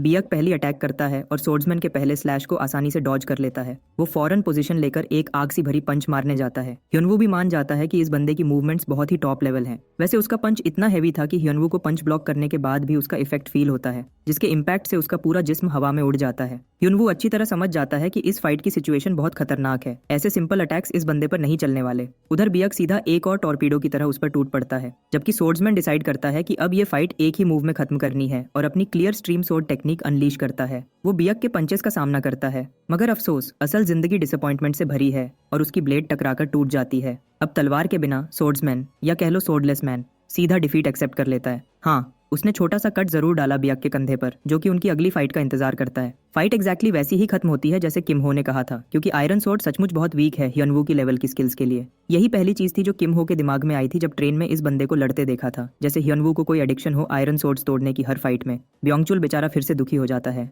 और हमारा हीरो उसे आराम से इग्नोर कर देता है। अब किम हो अपना पैसा मांगता है क्योंकि ब्योंगचुल के पास सिल्वर कॉइन सब खत्म होने को हैं। किम हो उसे एक और ऑप्शन देता है कि कोई और तरीका निकाल ले। इस बार वो चाहता है कि ब्योंगचुल उसे अच्छा खासा टाइम देकर पेमेंट करे। थोड़ी देर बाद लंच टाइम पर तीनों मिलकर बैठे होते हैं, क्योंकि अनाउंसर ने बता दिया था कि ब्रेक के बाद एक रेड प्लेसमेंट एग्जाम होने वाला है, तो तीनों इंटरेस्टिंग डिस्कशन में घुल जाते हैं। हमारे बॉय की तो तबीयत ही खराब हो रही है देख के कि ये नमस्कल बंगचुल कितनी स्लो स्पीड से सैंडविच चबा रहा है। आखिर बंगचुल सैंडविच लपेट के कहता है क्या चाहिए। तब किम हो सीधा पूछता है कि सब फैक्शंस के टॉप परफॉर्मर्स कौन है। बंगचुल बिना किसी टेंशन के सब बताता है क्योंकि उसके लिए ये इन्फो कोई बड़ी बात ही नहीं। चलो अब सुनो उन 4 बड़े फैक्शंस के बारे में। स्टूडेंट काउंसिल तो अलग ही ऑफिशियल बॉडी है एकेडमी की, मगर इसके अलावा 4 बड़े फैक्शंस हैं। Marim alliance, guild federation, magic tower society और नाइट्स ऑर्डर। सच बोलो तो ये तो 4 अलग मानवा यूनिवर्सिटीज को एक ही स्कूल में घुसा दिया है। हर फैक्शन के लीडर की बात करें तो पहले आता है सोर्ड सेंट का शानदार ग्रैंडसन मो योंगजुन, जो मरिम अलायंस को लीड करता है। फिर रूबी टावर की रिप्रेजेंटेटिव होंग योनवा, जो मैजिक टावर सोसाइटी की कमांडर है। हाँ, वही जो किम हो के सामने फाइट में बेचारी कुछ कर ही नहीं पाई थी, असल में अपनी सोसाइटी की बहुत प्रोमिनेंट मेंबर है। तीसरे नंबर पे है गिल्ड फेडरेशन की ड्रूइड पार्क नारी, जो अपनी टाइगर स्ट्राइप्ड बिल्ली की वजह से फेमस है। वैसे कहते हैं उसके ग्रुप में एक और मेंबर है जो अपनी ताकत छुपा के रखता है। और आखिर में है सोर्ड मास्टर का बेटा। देखा, ये लिटरल मानवा टाइटल लगता है, जैसे जिन रन कैंडल इस यूनिवर्स में रीइनकार्नेट हो गया हो। ये ली संग यून है जो नाइट्स ऑर्डर का लीडर है। ये लाइनअप वाकई इंप्रेसिव है। बंगचुल की लिस्ट सुनकर तो किम हो भी मानता है। अचानक उन्हें याद आता है कि ह्युनवू तो नजर ही नहीं आ रहा। ब्योंगचुल को क्लब प्रेसिडेंट याद आता है और वो किम हो को छोड़ के फौरन गुस्से में उठ के चला जाता है। अब उसके जाने के बाद किम हो बस यायन के साथ अकेला रह जाता है। किम हो को लगता है ये लड़की बहुत ही अकेली है। उसकी हालत पे उसे हल्का सा अफसोस भी होता है, तो वो उससे बात करने की कोशिश करता है उस कुकी के बारे में जो यायन ने उसे दिया था। वो कहता है कि चुन ही से उसे एक कूपन मिला था, तो अब वो खुशी से उस कुकी का बदला ट्रीट देकर चुका सकता है। कूपन से एक जबरदस्त ब्लूबेरी केक समन हो जाता है और यायन खुशी से उसके साथ केक खाने लगती है। केक खाते वक्त यायन उससे पूछती है कि चुनही के साथ उसके ड्यूएल पे उसका क्या ओपिनियन है और क्यों वो समझता है कि वो हार गई। किम हो सीधा बोलता है कि नॉर्मल मैना बुलेट्स से तो मैना बैरियर्स पेनिट्रेट ही नहीं होते, इसलिए अगर सामने वाला मेज हाई माना पूल वाला हो तो उसे जीतना मुश्किल है। साथ ही किम हो ये भी मानता है कि अगर यायन अपनी बुलेट्स को एम्पलीफाई करना सीख ले तो गेम ही पलट जाएगा। मगर गनर को माना ट्रेन करने का कोई चाम ही समझ नहीं आता और किम हो को तो तब और शौक होता है जब उसे पता चलता है कि यायन ने कभी माना ट्रेनिंग की ही नहीं। वो हैरान होकर पूछता है कि फिर वो मैना बुलेट्स कैसे बनाती है और यायन बस कंफ्यूज्ड सी देखती है। उसका जवाब सुन के किम और क्यूरियस होता है और कहता है क्या उसने कभी मैजिक बुलेट स्किल ट्रेन की है, लेकिन यायन सीधा मना कर देती है कि उसने तो कभी सीखा ही नहीं। ये सुनकर किम पूरी तरह हिल जाता है। भाई, गनर होके मैजिक बुलेट तो सबसे पहली चीज होती है जो सीखते हैं। उसे शक होता है कि क्या यायन अब तक बस अपनी इंस्टिंक्ट पे ही शॉट्स लैंड करती रही है, और ये सोच के चुनही जैसी मेज से वो बिना प्रॉपर माना नॉलेज के लड़ गई। उसका दिमाग घूम जाता है। समझ जाता है कि यायन कितनी लॉस्ट है, तो किम डिसाइड करता है कि उसे थोड़ी मदद दे। वो समझाता है कि अगर वो माना कंट्रोल और मैजिक बुलेट सीख ले तो सब कुछ बहुत ज्यादा आसान हो जाएगा उसके लिए। फिर वक्त आता है प्लेसमेंट एग्जाम का। सब स्टूडेंट्स हॉल में जमा होते हैं और उनका होमरूम टीचर रूल्स बताता है कॉन्क्वेस्ट एग्जाम के। वो एक पोर्टल के सामने खड़ा होकर बताता है कि टेस्ट एक डंजन में होगा जिसका नाम है मिस्ट फॉरेस्ट, और थोड़ा घबराता हुआ वो डंजन की स्पेशल कंडीशन समझाता है। सबसे पहला रूल है हाई स्कोर। जितने मॉन्स्टर्स हर स्टूडेंट 10 मिनट में मार सके वही उसका स्कोर होगा, तो ऑब्जेक्टिव सीधा है, ज्यादा से ज्यादा मॉन्स्टर्स को मारो। दूसरा रूल है फिक्स्ड जोन। सीधी भाषा में बोलें तो एक रैंक लॉक्ड एरिया है जहां तुम्हारा हर गियर, हर ट्रेड, सब कुछ F रैंक तक डाउनग्रेड हो जाएगा। टीचर सबको बताता है कि उनका कोर तक इस रैंक लॉक से अफेक्ट होगा और वार्न करता है कि कोई चालाकियां करने की जरूरत नहीं, स्पेशली माना मैनेज करते वक्त। ये सब कहकर वो एक एक करके नाम बुलाने लगता है ताकि स्टूडेंट्स डंजन में जाएं। रूम में सब तुरंत कंप्लेंट करने लग जाते हैं। सब स्टूडेंट्स चीख रहे होते हैं कि रूल्स कितने अनफेयर हैं। टीचर को ये सब सुन के लगता है कि ज्यादातर बच्चे तो बिल्कुल ही बेकार हैं। हाँ, कुछ अच्छे भी हैं जैसे हानसोमी और चॉय जुंगपी जो शायद वाकई चांस रखते हैं।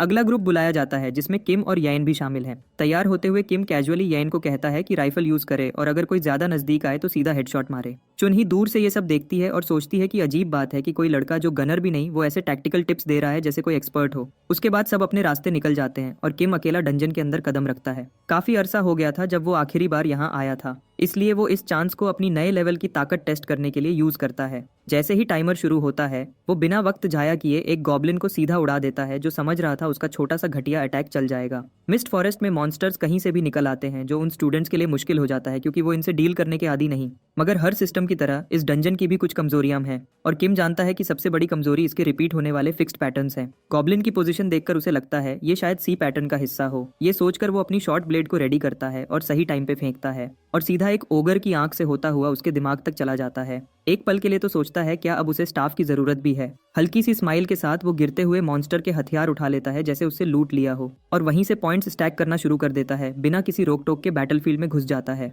इस रैम्पेज के बीच दो ट्रोल्स सोचते हैं कि उन्होंने परफेक्ट टारगेट ढूंढ लिया और किम पे चार्ज कर देते हैं। मगर उनकी होप्स तो धूल हो जाती हैं क्योंकि किम जरा भी नहीं हिलता। निकलते वक्त किम को याद आता है कि एक रिप्ले फीचर भी होता है, तो वो तुरंत फुटेज डिलीट कर देता है। जानता है अगर सिस्टम ने मॉन्स्टर बिहेवियर को उसके एग्जैक्ट मूव्स के साथ सिंक कर दिया तो बाद में बड़ी मुसीबत हो सकती है। सिर्फ 3 मिनट गुजरे हैं और वो ऑलरेडी इतने पॉइंट्स ले चुका है कि सब क्वेस्ट कंप्लीट हो जाए। तो उसे लगता है बेहतर यही है कि ज्यादा अटेंशन खींचने से बचा जाए, और वो डंजन से बाहर निकल जाता है। तभी उसकी नजर येन पे पड़ती है जो बिल्कुल सैड लग रही है और मुंह में बोल रही होती है कि फाइट कितनी टफ थी। किम को इतनी जल्दी निकलता देखकर होमरूम टीचर उसे पहचान लेता है। ये वही लड़का है जो पीवीपी मैच फॉरफिट कर चुका था और अब दोबारा सिर्फ कुछ ही मिनट्स में डंजन से निकल आया। अपने दिल ही दिल में वो इस मेंटल स्टेट को कमजोर समझ के मजाक उड़ाता है कि ऐसा बंदा ड्रैगन स्लेयर बनेगा भी कैसे। मगर उसका ओपिनियन तुरंत पलट जाता है जब वो रैंक्स चेक करता है और देखता है कि Kim already mid high level bracket में पहुंच गया है। इतने कम समय में ये लेवल, उसकी सोच ही हिल जाती है। पहली बार उसने ऐसा कुछ देखा था तो डिसाइड करता है कि अब इस लड़के पर नजर रखनी चाहिए। फिर वो अगले ग्रुप को बुलाता है जिसमें ह्योनवू और बाकी सब होते हैं। किम लीडर बोर्ड चेक करता है और देखता है कि टॉप टैलेंट्स जैसे ली और मो योंगजुन भी बस हानसोमी के लेवल के आसपास हैं। इससे वो सोचता है कि शायद ह्योनवू सच में सबसे आगे निकल जाए, और उसी वक्त ह्योनवू पहला नंबर ले लेता है हाईएस्ट स्कोर के साथ, साबित करता है कि वो बस लकी ही नहीं। इस रिजल्ट से इंप्रेस्ड होकर किम अपने दोस्त की तारीफ करता है जैसे ही वो बाहर निकलता है, मगर ह्योनवू सीधा क्रेडिट किम को देता है और कहता है सब इसलिए हुआ क्योंकि किम ने उसे पीवीपी मैच में रीसेट करने दिया था। जाहिर है सब लोग इतने खुश नहीं हैं उनकी सक्सेस देखकर। कुछ लोग आसपास से हल्की फुल्की तीखी बातें भी कर देते हैं किम के लिए। मगर ह्योनवू थोड़ा गर्म पड़ने लगता है जब किम उसे आंख मारकर इशारा करता है कि छोड़ दे, एनर्जी बचाए। फिर किम पूछता है क्या टेस्ट खत्म हो गया। ह्योनवू बताता है कि चुनही का स्कोर अभी तक नहीं आया। इस दौरान डंजन के अंदर चुनही मुश्किल में है। गॉब्लिन्स ने उसे घेर लिया है और वो मुश्किल से उन्हें स्लो कर पा रही है। तभी उसे याद आता है जो किम ने याइन से कहा था, हेड पे एम करने वाली बात, और डिसाइड करती है कि खुद भी ये ट्राई करेगी। अपनी माना को एक सॉलिड पुल में डालती है और अपनी बो खींचकर एक हैवी शॉट लेती है। आखिर में उसका स्कोर काफी लो आता है और जैसे ही सबके सामने फ्लैश होता है वो शर्म से बोलती है कि कितना नाइंसाफी है स्कोर को सबके सामने ऐसे दिखाना। होमरूम टीचर फिर एग्जाम को ऑफिशियली खत्म करता है और अनाउंस करता है कि रिजल्ट्स कल मिलेंगे, तब तक सब रेस्ट करें। क्लास डिसमिस करते ही वो सीधा कंप्यूटर वाले बंदे के पास जाता है बिना एक पल घुमाए और डिमांड करता है कि किम के कॉन्क्वेस्ट एग्जाम का रिप्ले दिखाओ। बंदा तुरंत पुल अप करता है, मगर सब उल्टा हो जाता है जब वो देखता है कि रिप्ले तो सेव ही नहीं हुआ। ये टीचर को बिल्कुल ठीक नहीं लगता। तो थोड़ी देर की चेकिंग के बाद उन्हें सब समझ आ जाता है कि किम ने खुद ही फुटेज डिलीट कर दी थी। वो जानता है अगर किम इसी रेट पे चलता रहा तो जल्दी ही 2000 पॉइंट्स के ऊपर चला जाएगा। पहले तो उसके दिमाग में आता है कि शायद किम इविल लॉर्ड का कोई अपोस्टल है जो एकेडमी में घुस आया हो, तो चुपचाप उसके खिलाफ कुछ प्लान करते हैं। फोर आइज पूछता है क्या इस केस को प्रिंसिपल तक रिपोर्ट करना चाहिए, मगर होमरूम टीचर डिसाइड करता है कि थोड़ा और ऑब्जर्व करना बेहतर है, क्योंकि अगर बिना पक्के सबूत के उस पर हाथ डाला तो किम गायब हो जाएगा और पकड़ना और मुश्किल हो जाएगा। चलते चलते ली कंक्लूड करता है कि अगर किम वाकई इम्पोस्टर है तो जल्दी ही अपनी असल शक्ल दिखा देगा। तभी कैफेटेरिया में हमारा हीरो यूनवू और येन के साथ कॉफी पे मिलता है। लगता है वो लोग कैफे में इसलिए जमा हुए हैं कि एक अजीब सी बुकलेट समझ सकें एक अच्छी कॉफी के साथ। किम यूनवू से कहता है कि अपनी स्टूडेंट आईडी निकाले और पॉइंट्स चेक करे। वो समझाता है कि जो नंबर दिख रहा है वो अवेलेबल पॉइंट्स हैं जो एकेडमी में करेंसी की तरह काम करते हैं। वो ये भी बताता है कि पॉइंट्स डंजन क्वेस्ट से मिलते हैं जैसे बुकलेट में लिखा है, और इनसे आइटम्स या सर्विसेज खरीदी जा सकती हैं, लेकिन वो और उनसे उन रिकॉर्डिंग्स को भी खरीदा जा सकता है जो स्टूडेंट डंजन से निकलने से पहले एक्सेस करते हैं, इंक्लूडिंग दूसरे स्टूडेंट्स के रिप्लेस। वो 100 पॉइंट्स देकर सोमेन का रिप्ले दिखाता है। ब्लू बालों वाली लड़की की रिकॉर्डिंग इतनी आसानी से अवेलेबल देखकर ह्योनवू बिल्कुल स्पीचलेस हो जाता है। किम कहता है क्योंकि ह्योनवू का स्कोर इतना सॉलिड है तो उसका रिप्ले भी शायद ज्यादा बिक रहा होगा, और एग्जैक्टली वही होता है। ह्योनवू हैरान हो जाता है जब वो देखता है कि उसे 300 पॉइंट्स मिलते हैं क्योंकि स्टूडेंट्स उसके रिप्ले खरीद रहे हैं। उसका दोस्त तुरंत समझ जाता है कि ये एक्चुअली काफी बुरा है क्योंकि दूसरे स्टूडेंट्स अब उसे एनालाइज करके उसकी वीकनेसेस जान सकते हैं। किम उससे बताता है कि चाहे वो डंजन के स्पेशल रूल्स की वजह से लकी था, सबको जल्दी ही पता चल जाएगा कि उसका कोर कितना वीक है, मगर पॉइंट्स की वैल्यू देखकर ये गैम्बल वर्थ इट है। फिर हमारा हीरो एक स्पेशल ट्रेनिंग रूम के बारे में बताता है जहां माना बहुत डेंस होती है जिससे कल्टीवेशन और ग्रोथ और तेज होती है। ह्योनवू एक्साइटेड हो जाता है कि कोई ऐसी जगह भी है, मगर किम उसे कहता है कि ज्यादा एक्साइट ना हो क्योंकि एंट्री के लिए काफी स्ट्रिक्ट कंडीशंस हैं। ह्योनवू तुरंत गेस करता है कि शायद इसमें एक हाथ और एक किडनी देनी पड़ती होगी, और किम कंफर्म करता है कि वहां सिर्फ 6 घंटे के लिए 500 पॉइंट्स लगते हैं। ह्योनवू को तुरंत समझ आ जाता है कि अगर वो डेली वहां जाएगा तो सड़क पे बैठे भिखारियों जैसा हो जाएगा, इसलिए वो पूछता है कोई और तरीका है क्या। तब हमारा हीरो एक्साइटेड होकर बताता है कि वो सीजन पास ले सकते हैं जो टॉप क्लब्स को दिया जाता है, मतलब उन्हें मोयंगजुन जैसे किसी से सोर्ड्समैनशिप क्लब की स्पॉट छीननी पड़ेगी जो कि इम्पॉसिबल लगता है। तो ह्योनवू तुरंत गिव अप कर देता है, मगर किम उसे बताता है कि वो उसकी हेल्प करेगा, बस एक छोटी सी कंडीशन के साथ। हल्की सी स्माइल के साथ कहता है कि वो चाहता है ह्योनवू डीप डंजन में जाए जब वो काफी स्ट्रांग हो जाए, और बताता है कि वो मिस्ट फॉरेस्ट से बहुत ज्यादा खतरनाक जगह है। ह्योनवू कंफर्म करता है कि उसमें एक वॉरियर की रूह है, इसलिए वो इस ऑफर को मान लेगा। ये सुनकर किम उससे कहता है जितना हो सके ग्राइंड कर, वो 2 हफ्तों में उसके लिए सीजन पास ले ही आएगा। उसके बाद किम वर्कशॉप की तरफ एक और डील करने चला जाता है। अंदर जाते ही वो देखता है एक शट इन सीनियर अंधेरे में बिजी है जो सीधा पूछता है क्या काम है। हमारा हीरो पोलाइटली ग्रीट करता है और कहता है कि वो मैजिक इंजीनियरिंग क्लब ज्वाइन करना चाहता है। तो बंदा किम से पूछता है कि वो सीधा वर्कशॉप 4 क्यों आया, 1 क्यों नहीं गया, और किम कहता है कि वर्कशॉप 1 वाले लोगों ने ही उसे यहाँ भेजा है, जो सीनियर को और भी पिस ऑफ कर देता है। वो बंदा सीधा बोलता है जो कहना है जल्दी कह और निकल, मुझे तंग न कर, और पीठ घुमा लेता है। किम नोटिस करता है कि उसके सीनियर के पास B rank magical engineering skill है और बिना परमिशन के कॉपी कर लेता है। उसके बाद वो इधर उधर देखने लगता है और जैसे ही उसकी नज़र एक चीज़ पे पड़ती है, एक स्माइल उसके चेहरे पे आ जाती है। वो एक शाइनी ब्लू क्यूब उठाता है और सीनियर से पूछता है क्या ये वैल्यूएबल है। बंदा कहता है ये तो बेकार का कचरा है क्योंकि ये इतना कॉम्प्लेक्स है कि कोई कॉपी नहीं कर सकता। तो किम कहता है क्या वो इसे ले सकता है और बोलता है उसे फ्री में लेने में बुरा लग रहा है। तो वो ट्रेड ऑफर करता है एक कैटलिस्ट रिएजेंट के बदले, क्योंकि चाहे वो आइटम इतना बड़ा डील नहीं, लेकिन एक इंजीनियर को कैटलिस्ट हमेशा चाहिए ही होता है। जैसे उसने प्लान किया था, सीनियर खुशी खुशी ट्रेड कर लेता है और कहता है कि इस डील को सीक्रेट ही रखे, और हमारा हीरो हंसते हंसते वहां से निकल जाता है। देखते हुए वो बेवकूफ सेलिब्रेट कर रहा है कि उसने 1000 पॉइंट्स की कैटलिस्ट ले ली। तभी किम के सामने एक ऑप्शनल क्वेस्ट पॉपअप होती है और वो तुरंत एक्सेप्ट कर लेता है, चाहे कितनी भी मुश्किल हो, क्योंकि ज्यादातर लोग नहीं जानते कि इस क्वेस्ट का रिवॉर्ड क्या है। वो है S rank item, cube of life. और क्योंकि किम ने ऑलरेडी पास्ट में 1000 एस रैंक कैरेक्टर्स रेज किए हैं, वो सीधा मोनेट ट्रेनिंग रूम जाता है, क्योंकि उसे एक सीक्रेट पता है जिससे वो पूरी टीडीएस क्वेस्ट लाइन से बचेगा। अपनी एम्पलीफिकेशन स्किल यूज करके copied B rank magic engineering को एस रैंक तक अपग्रेड करता है और शुरू हो जाता है 10/10 रूबिक्स क्यूब सॉल्व करने, एक क्रेजी 62 सेकंड टाइमर के साथ। नॉर्मली इसे सॉल्व करने में 3 दिन लग जाते, मगर वो सिर्फ 1 मिनट में सीरियस प्रोग्रेस कर लेता है। उसके बाद वो पूरी तरह लॉक इन हो जाता है और 1 घंटे तक फोकस्ड मेडिटेशन करता है अपना कोर ग्रो करने के लिए, और इसे 1 मिनट के क्यूब वर्क के साइकिल्स में रिपीट करता रहता है बिना रुके, क्योंकि उसे क्यूब ऑफ लाइफ फ्राइडे से पहले चाहिए, एक बहुत खास इवेंट के लिए। अगले दिन क्लास में किम हैरान होता है जब देखता है कि याने इतनी सुबह आ गई है जबकि ह्यूनवू लेट है, मगर उसका ध्यान तुरंत बिखर जाता है जब यान उस पर सरप्राइज डायनासोर कुकी अटैक करती है। हमारा हीरो इंप्रेस हो जाता है उसके क्रंची डायनासोर कुकीज पर। तब ह्यूनवू फाइनली दिखाई देता है और किम उससे पूछता है कि स्पेशल ट्रेनिंग रूम का एक्सपीरियंस कैसा था। एक बड़ी स्माइल के साथ ह्यूनवू कहता है कि उसका एक्सपीरियंस बहुत अच्छा रहा और उसे लगता है कि वो जल्दी ही ट्रेन हो जाएगा। ये सुनकर किम प्रॉमिस करता है कि वो जितनी जल्दी हो सके सीजन पास ले आएगा, जबकि याने को बुरा फील होता है जब उसने उसके क्यूट बेयर कुकीज को डायनासोर्स कह दिया। तब उनका होमरूम टीचर क्लास में एंटर करता है और अनाउंस करता है कि अब बैटल्स अरीना में होंगी और उनका टाइम लिमिट बढ़ाकर पूरे 10 मिनट्स कर दिया गया है, इसलिए सोच समझ के टाइम यूज करें। वो ये भी समझाता है कि हर फर्स्ट ईयर को 1 हफ्ते के अंदर 3 मैचेस कंप्लीट करने ही होंगे, वरना उनकी स्कोर डिक्रीज हो जाएगी अगर वो पार्टिसिपेट नहीं करते। ये सुनकर किम चुपके से स्माइल करता है और वो उस इवेंट के लिए एक्साइटेड है जिसका वो इंतजार कर रहा था। सोचता है कि अब वक्त आ गया है कंपटीशन को डिस्ट्रॉय करने का। वो अपना सिस्टम पैनल चेक करता है और देखता है एक सब क्वेस्ट जो उसकी हर एक जीत के साथ उसके रिवॉर्ड्स को इंक्रीज करेगी जैसे ही वो 3 पीवीपी मैचेस कंप्लीट करेगा। इसलिए इस बार वो जानता है कि उसे हर हाल में जीतना है। वो यूनवू से कहता है चलो अरीना चलते हैं, मगर जैसे ही वो निकलने लगता है, याने उसका हाथ पकड़ के कहती है कि वो आज फ्री है। आसपास सब लोग घूर के देखते हैं, समझते हैं कि शायद कोई प्रपोजल होने वाला है, मगर उनकी उम्मीदें तुरंत टूट जाती हैं जब पता चलता है कि ये सिर्फ एक ट्रेनिंग सेशन की बात हो रही है जो दोनों ने पहले प्लान किया था।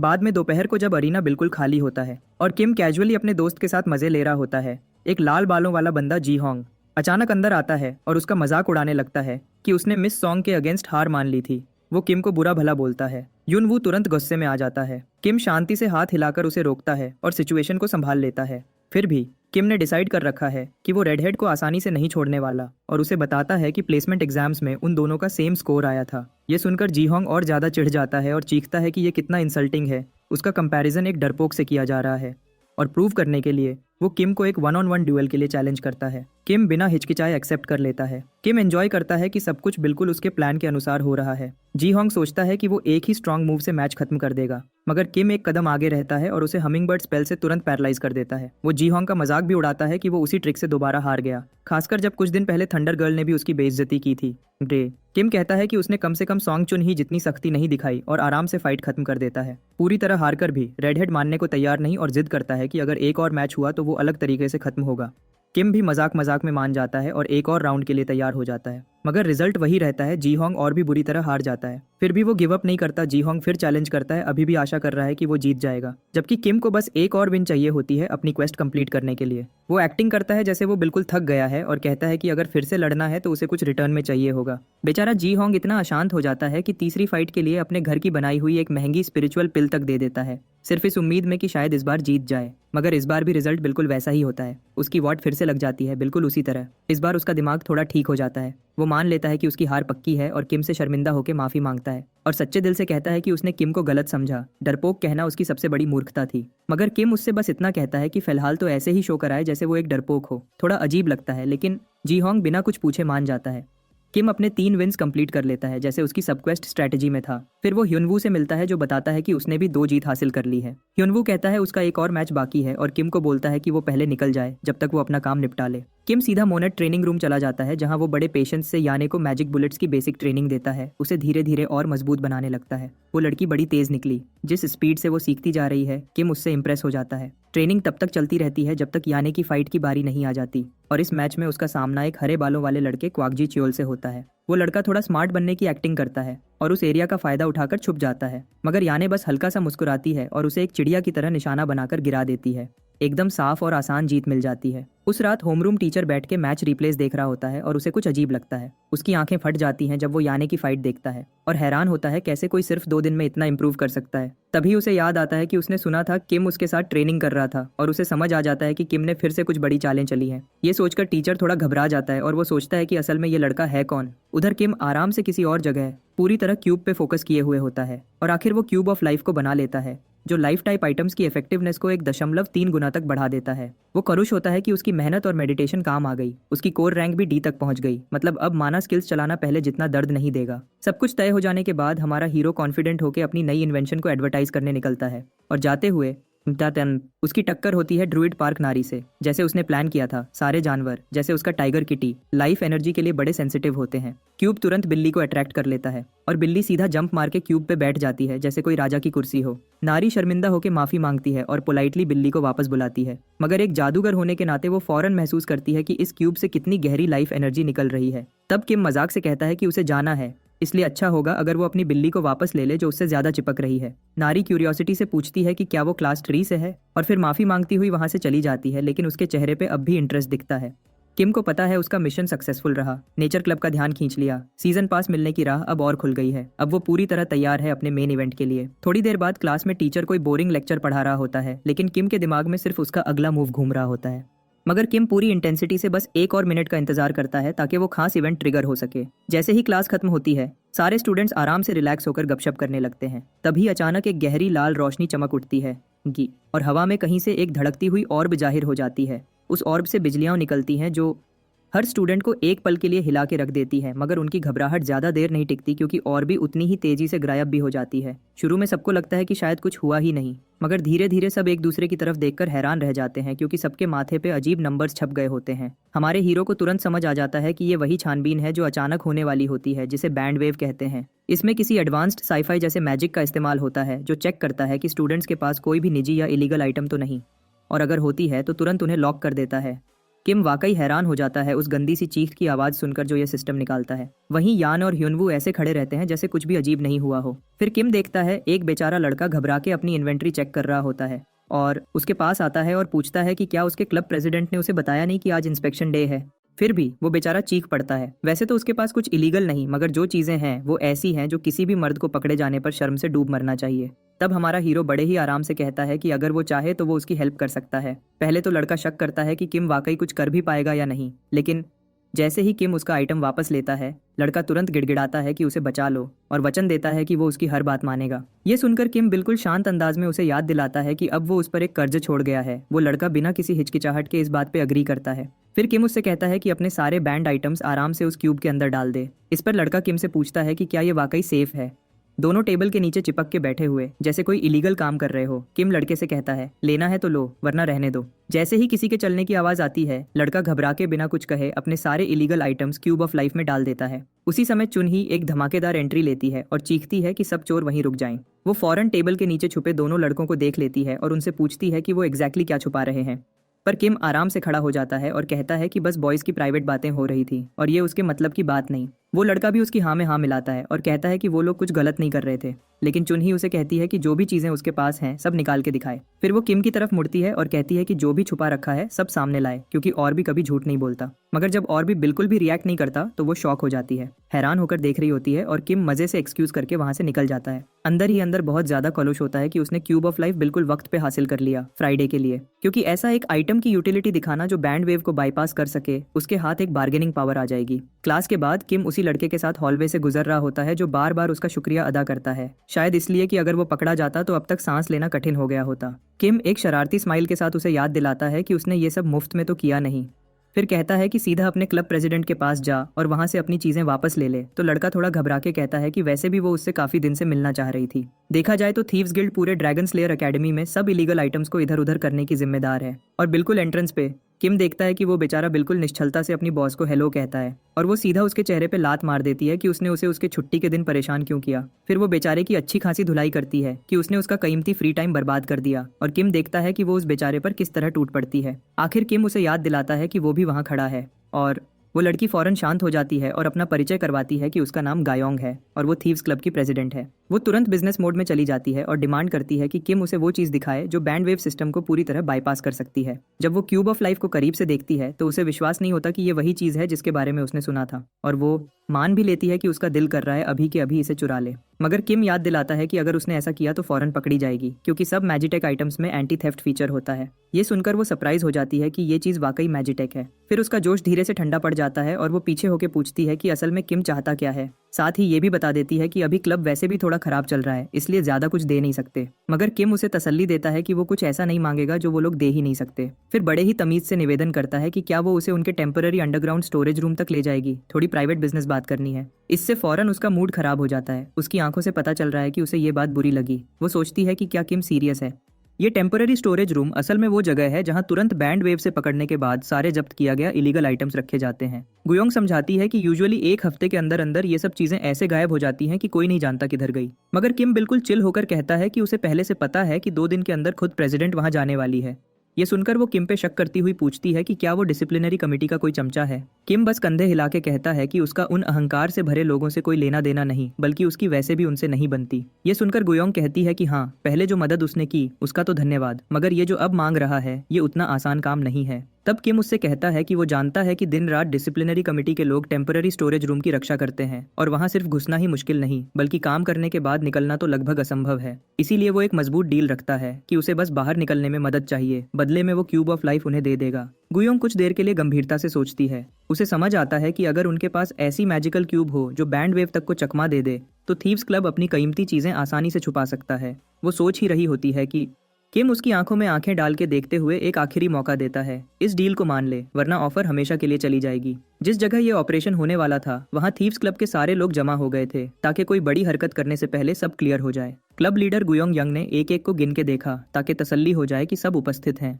सब लोग वहां उपस्थित थे मगर चोर थोड़ा कंफ्यूज थे क्योंकि एक अनजान न्यू मेंबर को भी टीम में डाल दिया गया था। गुयोंग ने बिना ज्यादा जानकारी दिए बस इतना कहा कि वो लड़का मदद के लिए हमारे साथ है। स्वभाव से पुराने चोरों को शक होता है क्योंकि वैसे भी ये जॉब काफी रिस्की है और एक नया बंदा सब गड़बड़ कर सकता है। डेवन क्लब की टेक गर्ल और साइट के बाहर से सपोर्ट ने कंफर्म कर दिया कि सारी तैयारियां पूरी हो गई हैं। एक आखिरी सुझाव देते हुए लीडर ने किम को कठोरता से कहा कि किसी भी सूरत वो बाहर खड़ा न रहे और अंदर घुसते ही सबसे पहला काम छोटी चीजें चुराना है। सबने अपनी टांगों में शैडोवी पावर्स डाल दी और थीव्स क्लब सीधा आगे बढ़ गया। इस टेक्निक का नाम था साइलेंट स्टेप्स, एक बहुत काम की बी रैंक मूवमेंट टेक्निक। अब जब से किम ने क्यूब बनाई थी उसने बिना डरे मैजिक इंजीनियरिंग को स्किल स्लॉट से हटा दिया और उसकी जगह स्टेल्थ स्किल डाल ली। सिर्फ एक दफा क्लब को यह टेक्निक यूज करते देखना ही काफी था। इस बेचारे बिल्डिंग के एंट्रेंस पे बस एक ही गार्ड था और उसे बिल्कुल अंदाजा नहीं था कि अब क्या होने जा रहा है। एकदम से उसने अजीब सी बटरफ्लाइज अपने आसपास मंडराती देखी। तब उसके दिमाग में शक जागा कि कुछ गड़बड़ है, मगर तब तक बटरफ्लाइज गायब हो चुकी थी और एक शैडोड फ्लाइट बन गए थे। ये समय गार्ड्स को पकड़ने के लिए सही था। ये एक परफेक्ट तरीका था ताकि बिना खून बहाए गार्ड को पकड़ा जा सके। इस पुरानी बिल्डिंग के तीसरे मंजिल पर बहुत सारा हथियाया गया ट्रेजर था। वहां अथॉरिटीज ने बहुत से सिक्योरिटी स्पेल्स लगा रखे थे। बहुत से ट्रैप्स से निकलने के बाद भी ग्रुप को एक गार्ड ने देख ही लिया। वो गार्ड अपने स्टाफ को बुलाने की कोशिश करता है मगर थीफ ट्विंस तुरंत उसे बांधकर बिना हानि पहुंचाए उसे गिरा देते हैं। फिर और भी गार्ड्स मिले और ग्रुप ने बहुत ही तेजी और चतुराई से सिक्योरिटी वालों को बिना खून बहाए कंट्रोल कर लिया। आखिर वो लोग उस आखिरी मोड तक पहुंचे जो टेम्पररी स्टोरेज रूम तक जाता था। मदर लोड तक जाने से पहले गुयोंग यंग ने एक आर्टिफैक्ट निकाला ताकि आखिरी बार चेक कर सके। मैजिक ग्लास से उसने देखा कि स्टोरेज रूम के दरवाजे पे एक अजीब गॉब्लिन जैसे बंदा गार्ड कर रहा है। वो एक 3rd ईयर का कठोर बंदा है जो A rank x hello cleaver लेके खड़ा है। एक थीफ लाइट जैसे गोयोंग के लिए ये सबसे बेकार मैचअप है। लगता है किम को आज रात पहले ही मदद करनी पड़ेगी। किम बॉस की तरफ मुड़ के कंफर्म करता है कि क्या उसकी स्किल लिस्ट में शैडो ड्रीम भी है। ये टेक्निक सिर्फ चंद लोग ही जानते हैं। मगर अब इतना वक्त नहीं बचा था कि किम समझा सके कि उसे ये सब कैसे पता चला। बॉस बताती ही ये उसने हल्का सा छूकर एम्पलीफाई यूज किया और सी रैंक शैडो ड्रीम को सीधा ए रैंक तक चढ़ा दिया। समय हाथ से निकल रहा था इसलिए किसी को सरप्राइज होने का मौका ही नहीं मिला। जू यंग ने शैडो ड्रीम चलाया और इतने बटरफ्लाइज निकाली जितने उसने जिंदगी भर में कभी नहीं देखे थे। वो पर्पल बटरफ्लाइज तुरंत एक्स लेके खड़े उस गुंडे के इर्द गिर्द मंडराने लगे और जिस तरह का वो जंगली था उसने वो बड़ा सा हथियार घुमाना शुरू कर दिया बटरफ्लाइज को मारने के लिए। मगर बेचारा समझ नहीं पाया। जैसे ही एक बटरफ्लाई उसके करीब फटी चेन रिएक्शन ट्रिगर हो गया। एक्स वाला गुंडा एक ही झटके में लाइन से बाहर हो गया। वो बिल्कुल ऐसा लग रहा था जैसे कोई कोकून हो जो अभी पंख लेकर निकलने वाला हो। ए रैंक स्किल्स आखिर ए रैंक ही होती हैं। यू यंग ने दिल ही दिल में तय कर लिया कि मिशन के बाद उस फ्रेशमैन से जरूर पूछेगी कि ये सब अजीब हरकतें क्या हैं। प्लैंक। आखिरी रुकावट हटने के बाद थीव्स ने खजाना लूटना शुरू कर दिया। सब चमकती कीमती चीजें ढूंढ रहे थे। किम ने भी थोड़ी पर्सनल शॉपिंग कर ली। एकेडमी की बैंड आइटम लिस्ट ज्यादातर ऐसी चीजें रिस्ट्रिक्ट करती है जो बॉडी या माइंड को नुकसान पहुंचाए। अगर कोई चीज खतरनाक साइड इफेक्ट्स वाली हो तो वो सीधा बैन हो जाती है। आज रात किम की नजर बैंड आइटम्स पर है जिनमें एलिमेंटल पेनल्टीज हैं, जैसे ये शॉक स्टोन जो पैरालिसिस करता है। किम की एस रैंक एलिमेंटल रेजिस्टेंस की वजह से इन चीजों के कोई ड्रॉबैक्स नहीं बचते। कुछ देर तक आइटम्स को अच्छे से देखने के बाद उसने अपनी शॉपिंग पूरी कर ली। अब थोड़ा वक्त और मिल गया है तो सोचा क्यों ना कुछ स्किल बुक्स भी देख लो। एलिमेंटल पेनल्टीज वाली स्किल्स ज्यादातर बहुत पावरफुल होती हैं। उसे बुक्स देखते हुए आखिर एक जलती हुई बुक नजर आई जो गर्मी छोड़ रही थी। किम की कॉम्बैट स्किल्स वैसे भी कम है। वो लकी था कि उसे ये फायरी फिस्ट वाला ग्रिमोर मिल गया। जब टीम लूट समेट रही थी तब कुछ लोग अचानक अंदर घुस आए। ड्रैगन स्लेयर एकेडमी का स्टूडेंट काउंसिल प्रेसिडेंट सॉन्ग चुनकी और दूसरे साल का डिसिप्लिन कमेटी मेंबर ग्वॉक्स्युंग जे वहां आ गया। दांग यूयंग घबराई नहीं मगर थोड़ी सी चिढ़ गई। लगता है इस ऑपरेशन को करने के लिए उन्होंने गलत दिन चुना। स्टूडेंट काउंसिल प्रेसिडेंट ने बिना किसी की सुनने सीधा डिमांड किया कि सब लोग शांति से सरेंडर करें और डिसिप्लिनरी रूम चलें। जितना ज्यादा ये ऑपरेशन लंबा चलेगा थीव्स के लिए उतना बुरा होगा। ऐसी सिचुएशन में यूयंग ने अपने लोगों से कहा कि तुरंत फैल जाओ और अलग अलग एस्केप करो। उसने जमीन पर कुछ गिरा दिया जो एक शैडो हेवन बन गया जो कुछ मिनट्स तक उनके साथियों को छुपा सकता था, और इतना वक्त काफी था वहां से निकलने के लिए। ग्वॉक्स्युंग जे ने एक डिविनेशन क्रिस्टल निकाला और जल्दी से उन थीव्स का पता चला लिया जो अभी तक बिल्डिंग के अंदर ही फंसे हुए थे। पूरी सिक्योरिटी टीम को बता दिया गया। अब पुरानी बिल्डिंग से निकलना कठिन हो गया। अपने रास्ते से निकलते हुए किम की तरफ एक घूमता हुआ पत्थर आया। लकीली उसकी रिफ्लेक्सेस इतनी अच्छी थी कि वो उस पत्थर से बच गया। ग्वॉक्स्युंग जे एक कोने से शांति से निकलकर आया और किम की तारीफ की कि उसने पत्थर को अच्छे से डॉज करवाया। उसका कहना था कि ये अटैक कमाल का था। संगजाई को अपना होमवर्क याद था। वो थीव्स क्लब के ज्यादातर मेंबर्स को जानता था मगर इस काले बालों वाले लड़के को वो बिल्कुल नहीं जानता था। ये शायद कोई फ्रेशमैन है। किम ने एक वर्ड तक नहीं बोला। इतना समझदार था कि अथॉरिटीज के सामने अपनी आवाज तक छुपा ले, और ग्वॉक्स्युंग जे ने उसकी इस बात की रिस्पेक्ट की। अगर वो नहीं बोल रहा तो मतलब सरेंडर करना तो दूर की बात है। जमीन से हर तरफ शार्प स्टोन्स निकल आए और किम को गिराने की कोशिश की। जब डिस्टेंस कम हो गया उसने एक इलेक्ट्रिक हमिंगबर्ड समन कर दिया। ग्वॉक्स्युंग जे ने जुबान चाटकर स्टोन कैनन्स बुलाए जो ट्री रूट से बांधे हुए थे। ग्वॉक्स्युंग जे ने बहुत से कैनन बॉल्स फेंके, पूरी होप के साथ कि ये चोर को नॉकआउट कर देंगे, मगर हमिंगबर्ड बड़े आराम से उन कैनन बॉल से बचती गई। इस स्टूपिड ने जिंदगी में कभी ऐसा बर्ड कंट्रोल नहीं देखा था। अगर उसने पहले से डिफेंसिव स्पेल नहीं लगाई होती तो आज वो मारा गया होता। जैसे ही वो होश संभाल पाया फ्रेशमैन थीफ उसके सामने से साइलेंट स्टेप्स चलते हुए निकल गया। बैड लक की वजह से किम के पास निकलने का सिर्फ एक ही रास्ता था, और वो रास्ता तो पूरा का पूरा किल ट्रैप से भरा पड़ा था जहां रॉक कैनन्स का जाल बिछा हुआ था। ग्वॉक्स्युंग जे ने एक और धमाका कर दिया, जैसे उसकी कोशिश हो कि इस फ्रेशमैन को सबके लिए एग्जाम्पल बना दे। अब तक तो कोई भी उसके ऐसे प्लान्ड हिट से बच नहीं पाया। वो जाने ही वाला था कि आफ्टरमैथ कैसा दिखता है। तभी उसके माथे से पसीना बहने लगा जब हॉलवे की गर्मी सीधा जहन्नुम के लेवल तक बढ़ गई। उसने आखिरी चीज जो देखी वो एक चोर था जिसका हाथ ऐसे जल रहा था जैसे सीधा दोजख से आया हो। उसने देखा कि एक फॉरबिडन स्किल खुल्लम खुल्ला चल रही है, तो संगजाई ने अपने पूरे शरीर की माना निकालकर एक स्ट्रॉन्ग ट्रिपल ब्लडस्टोन वॉल खड़ी कर दी। ये फैंसी डिफेंसिव स्पेल किम के स्मोल्डरिंग पंच के सामने पतले पेपर जैसा था। उसने इन्फर्नो फिस्ट ऐसी चलाई कि दीवार फाड़ के रख दी और सीईओ CMMGI पीकिंग टाइप हवा में उड़ा दिया। इस बार तो बस लक थी जो सब कंट्रोल हो गया, मगर किम ने फील किया कि फॉरबिडन स्किल्स संभालना उतना आसान नहीं जितना लगता है। पावर लेवल को ठीक से मैनेज करना मुश्किल होता है।